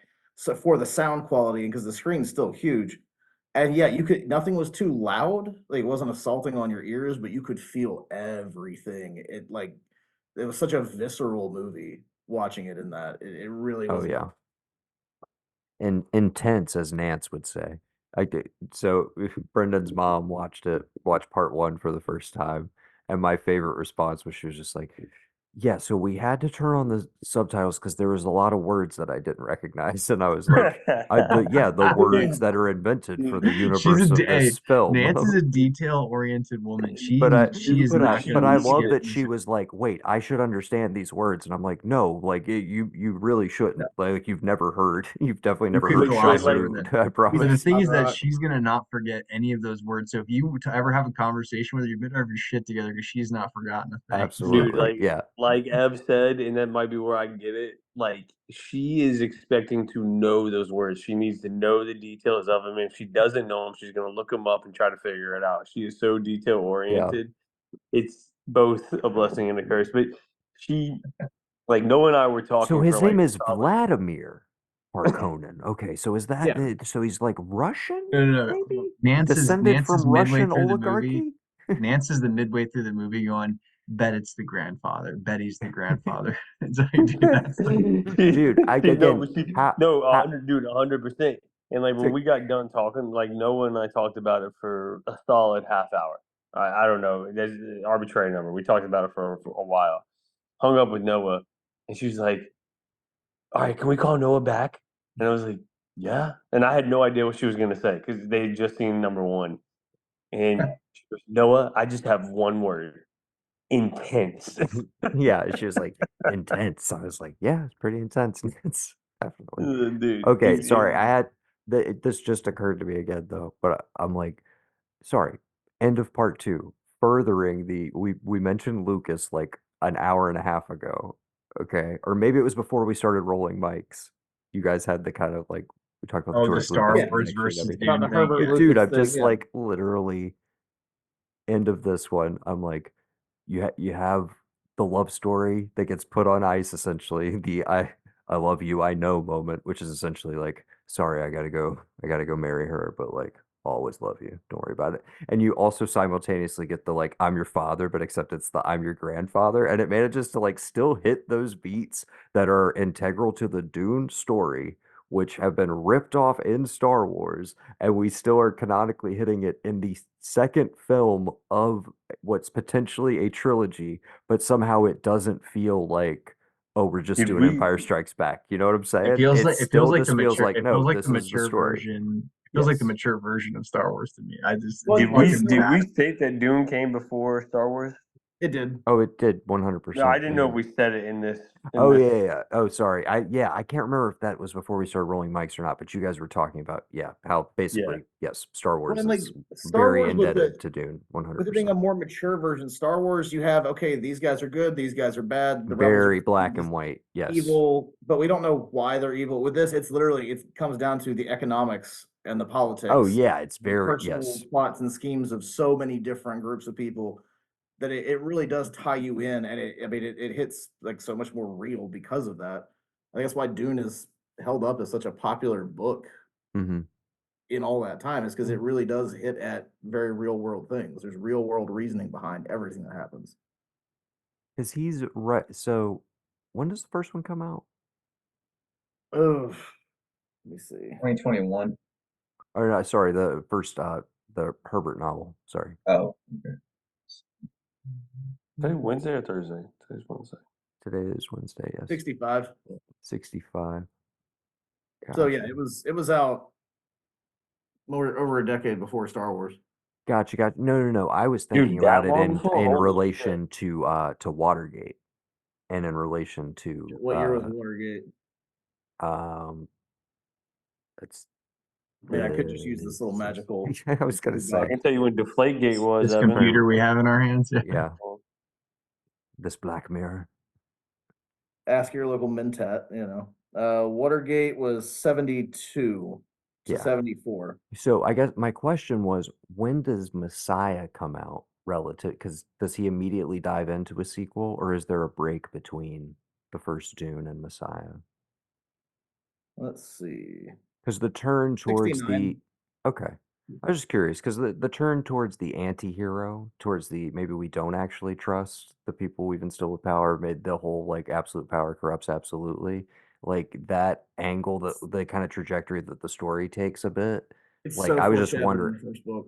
It yeah, no, really I was just saying, I was wondering if it was informed, like it kind of got molded as like current U.S. history was changing, or we were becoming more disillusioned, or if it's something he had always kind of intended. Well, I think it still was. And if you look at it, like the 60s, you're talking about like coming into the civil rights period, 65 to 69. So like that disillusionment with power structures and seeing kind of, how the meat gets made very much Mhm. fits in with that timeline still. Like I think Watergate's just sort of like a cherry on top of an era of that. Like that was the thing I that's there was get yeah there mainstream. was something I was watching. I think it was a Bryant Gumbel interview with him, and I think it's like around the time it's like Dune the movie has been announced, and I guess he has released, I think, just the first three at that point. but anyways, it's a little YouTube clip. I'll send it to you guys. But and it's just interesting him talking about like kind of where he decided to take the story. Um, anyways, okay. Did everybody get kind of their final, favorite Oh Barham, did no, you do yours? you Oh, I was said gonna say, my overall like favorite kind of thing was just sort of, I guess, less one scene. It's more just having done the books, the way that he's adapting the story to fit into the movie. Like, I'm happier that he did it this way than if he had tried to stay more like loyal to it. I think it's a Yeah, really yeah. beautiful adaptation. It's taking really wonderful source material and making a really wonderful movie. They don't need to be the same thing. It just, it's so satisfying to see how it's being structured now that part two is out. I can really kind of Absolutely. judge on that. It's extremely satisfying. Oh yeah. there's one other scene that I really enjoyed. The one that you were talking about with Zendaya and Timothy Chalamet, and they're blowing up one of the helicopter flying things. That scene was pretty intense.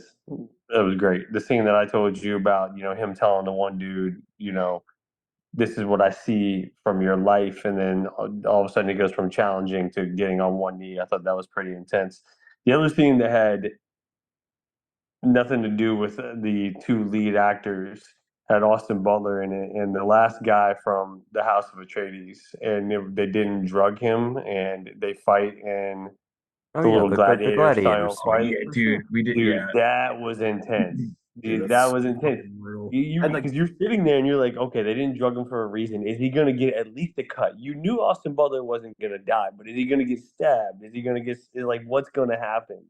And that scene was intense. That was probably one of the more fun scenes. it was like a birthday present, but it was like, here's your birthday present. You get to actually like kill someone that can fight. Like, you get to watch the light go out of Yeah. someone's eyes, like while it's still, it's Yeah, so much more like yeah, that. I would say is pretty fucking dark as opposed to just killing a drugged up slave. Well, and I also sure, dude. I I like the commitment also within that to like we have that scene which they could very easily just like, hey, wasn't that cool and badass and like visually stunning and like now you know who Fate is. Cut away. It's like, no, we actually stay there for another 15 minutes while Leah Seydoux shows up and she's like, well, I'm with the Benny Gesserit and I'm here to, you know, bet you. yeah, gotta see Preserve a if you can, bloodline. gotta see if you can put a baby in here because the Queen's cataract, we got to do it. Yeah, And you're just like, oh yeah, there's all sorts of machinations going on and everything, and it's just like he could, yeah, again, the the easy thing is just like, oh, set him up as a badass, move on. But it's like I love that because we do have a part one and a part two here, and we do have a 2 hour and 45 minute runtime, that we can stay in this and like we can get fucking weird for a little bit because it is nice that like we have kind of what most people know and expect going into this, which is like, oh, I know at the end of the first movie, my path lies in the desert. Like that's where I'm headed. Okay. And so most people, maybe if they're unfamiliar with the story, they're like, oh, we're gonna spend time in the desert. So I love that again, like hour 45 minutes of that, and then hard left turn into like a completely different vibe and tone and like other Best planet. And it's just best question, wrap it's up, question. dude. jarring, dude. It's Best wrap great. up to that whole scene is when she's talking about him psychologically to the other lady. She's like, yeah, he's like pretty insecure, But he can be whatever. manipulated with Sexually sex. He exposed. can Yeah. easily be Yeah. manipulated. I was like, Yeah. damn, dude, we have no idea what's happening to us. Something happened to him. That's Yeah, It's I was, games I within was thinking games. real world implications. I saw the real world side of that. I was like, damn, dude, that's Dude, fucking more my real than my I think question I is want to this. admit. My question in that scene, in if that were to be actually portrayed as a whole, does she have the needle next to his throat, his hand in a box, and she's sleeping with him in between all of that? Like how, like where did this go? Oh, Because I think That's he just got already Brendan's covered pervert. because he likes Like paid. Brendan wants to be ridden while he's got the needle to his neck The and Gom his hand in the Jabbar. box, dude. It can Oh, yeah, only, no. I That's the mean, only I would way. say, Yeah, that's the I would only way say, Brendan can get off yeah. is if like I he would say is 100% that of the afraid people, first. dude. I I would need say you to, 100 I need you to Gom 100% of Jabbar the me. people on this phone call will feel the same way. All four of Brendan's us like feel the same. Brendan's like only if you have like disdain for me as a person and threaten my life, can I get off? That's the only. But Brendan's just It's fierce dark the and mind it's true. killer. Fear's the mind.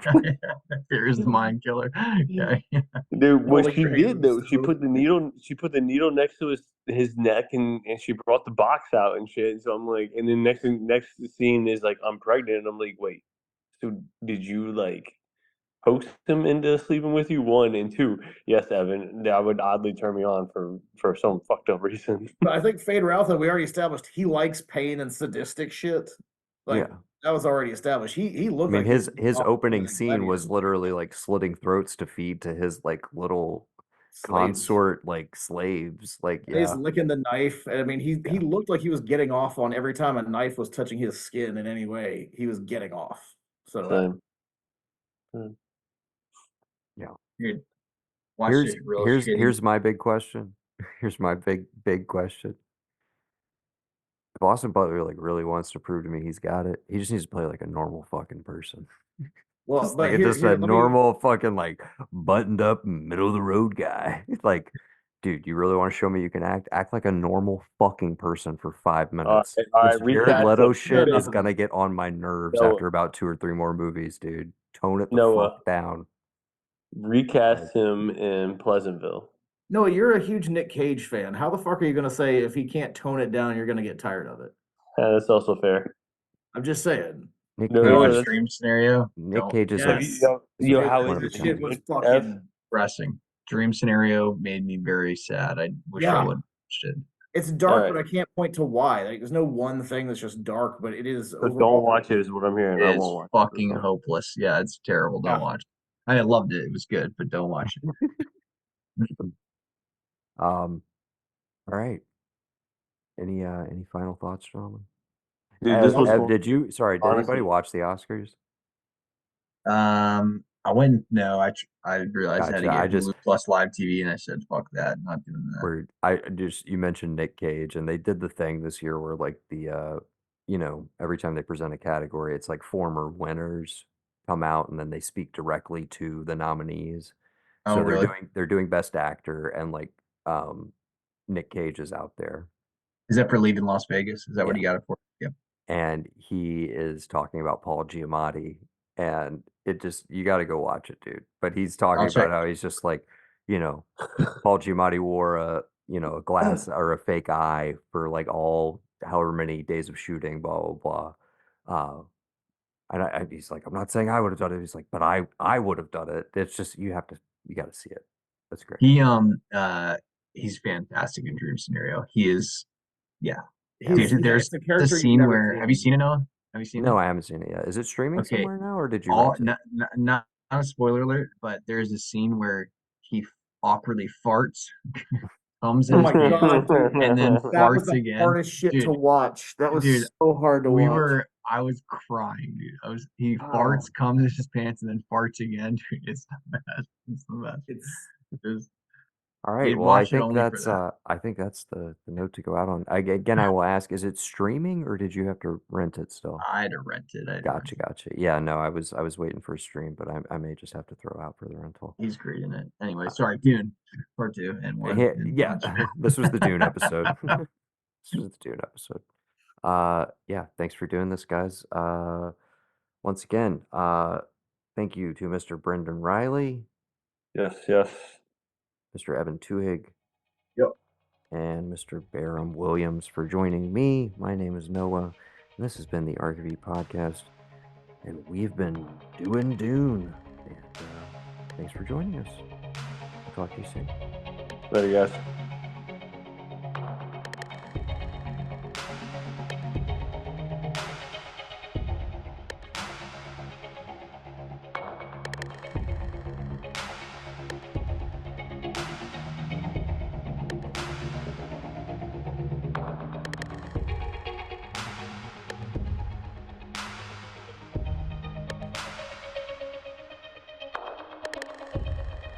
All right.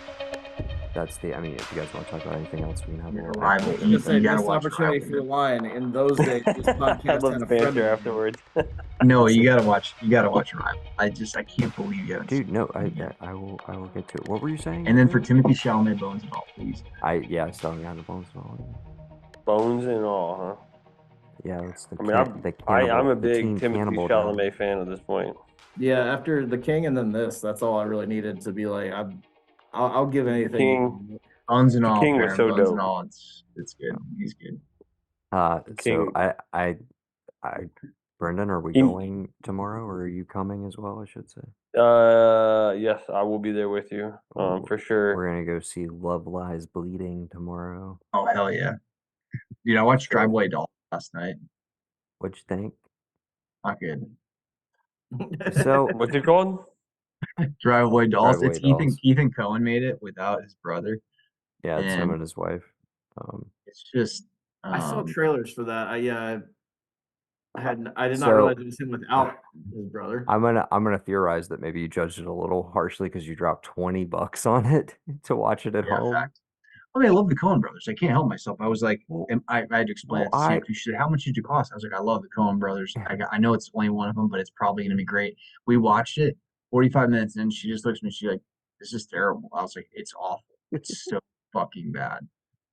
So I obviously did not hate it as much as you did, but I mean, I it was figured like I was gonna tell you. I was like, if he's seen it, he probably loved it. oh no, by no means. I think I told you. I think I talked to you right after I watched it, but yeah, dude. I mean, I was just like, it's kind of a lark. Like I didn't, it was hard for me to get like too angry with it because it was like the stakes were incredibly low. low. Yeah. Even down to like the runtime and everything. And it's like, dude, I saw it, a matinee on a Thursday for $8 at my local movie theater, and like it was me and one other person in the theater. I had a few chuckles. Like I had a good enough time with it. Am I gonna rewatch it again? Probably not, but I didn't hate it. I definitely did It not was hate it. it was one of those things where I was like, it felt like a bad ripoff Coen Brothers movie to me. Hmm.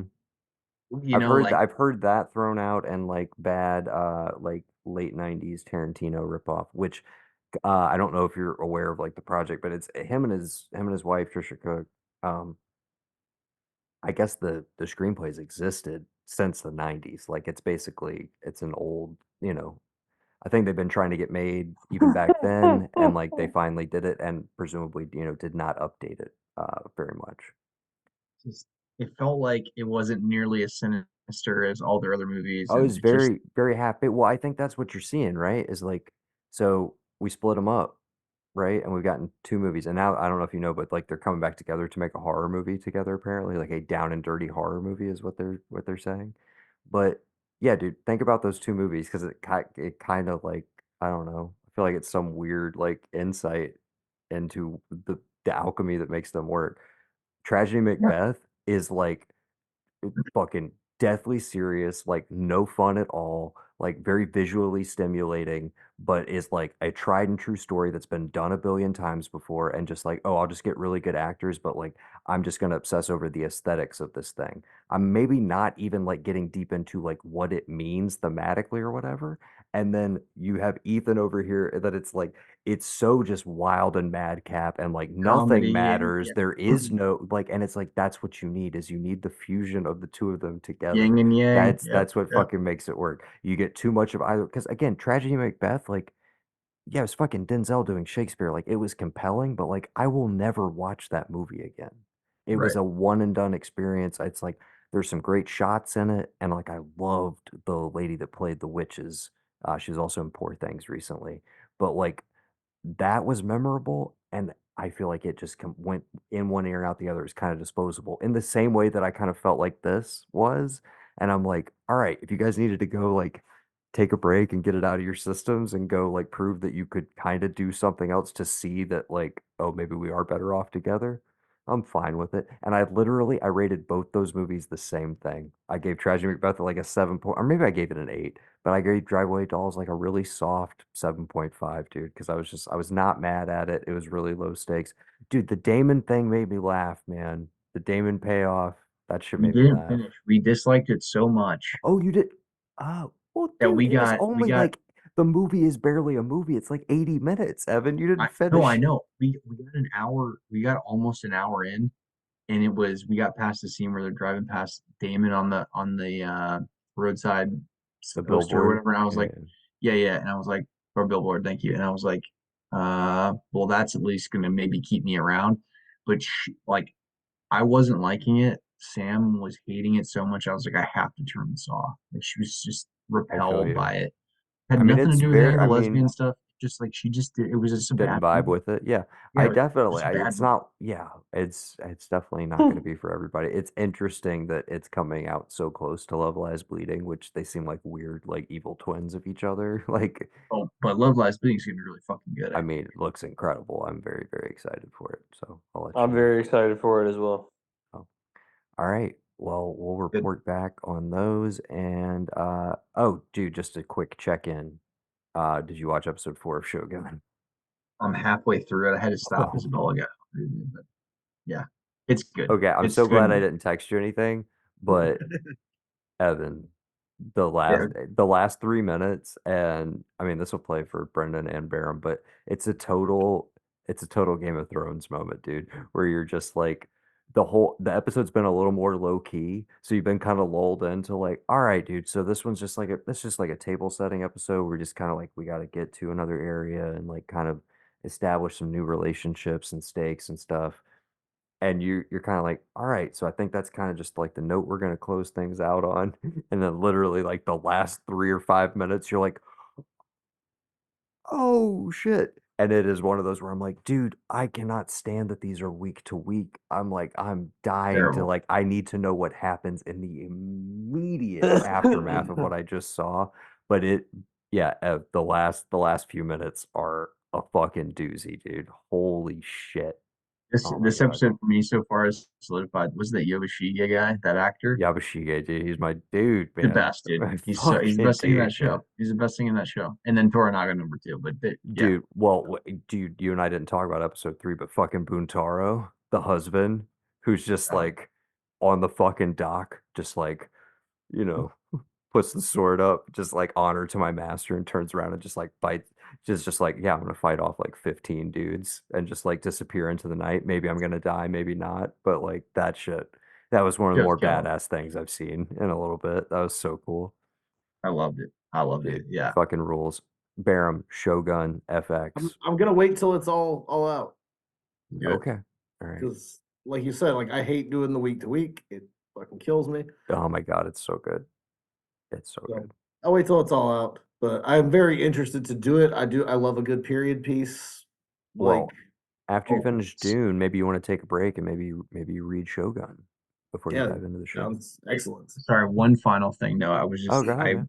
I've been listening to the rewatchables, and I went back and revisited Adventureland yesterday and watched that, and I was fucking great movie, one, and then it just holds up, and then two, because I wanted to watch it and then listen to the rewatchables episode. I'm just like, and they fucking love it as well. Obviously, the soundtrack's great, but I did not remember Kristen Stewart being that fucking good in that movie. I was Dude, that was the early one where I was like, everybody can shut the fuck up. I mean, I liked her from Panic Room and Into the Wild. And so my initial reaction to Twilight was I would, I defended her a little bit. And then when people continued to talk shit, Adventureland was the movie that when it came out, I could finally point to, even though nobody saw that movie, but to be like, guys, like, come on. You don't think this is good? Adventureland? Nobody would have been good in so good, Brennan. It's fucking Dude, stupidly good. It's so no, good. that's what I was gonna say. Is Brendan earlier when I texted him, I was like, I was like, "Do you want to come to the movies tomorrow night, 9:30?" He was like, "Yeah, what's playing?" I was like, "Love Lies Bleeding, You lesbian know how many times I just bodybuilding crime blindly said thriller yes? starring Kristen Stewart." And And Jenna Malone's in it too. Let's he said go. I'm interested. Like he said I'm interested. Not the biggest Kristen Stewart fan, and I'm sitting here thinking like, dude, what have you seen her in? Because I'm like what I mean, you based on know what, what I've Brendan? seen her for, and I didn't care for it. I'm assuming the Twilight films, and that's it. Yeah, Twilight films. There was one other thing I saw there, and besides the Twilight films, I don't remember what it was, but I don't know. she always just seems like confused and pouty to me.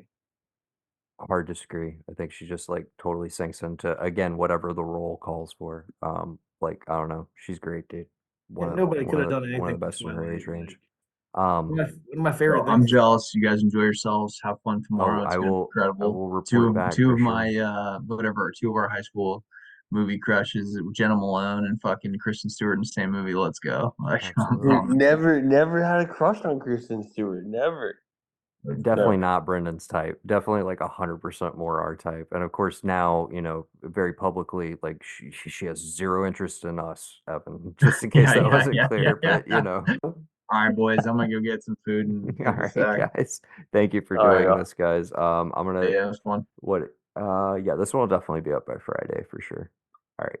All right, dude, this was fun though, man. Thanks for putting this on, Noah. Oh yeah. Later, boys. Yeah, I don't know what we'll do next, but I'll text you guys. We'll figure it out. All right. Love you guys. All Thanks right. for doing this. Later. Y'all. See ya. Thanks.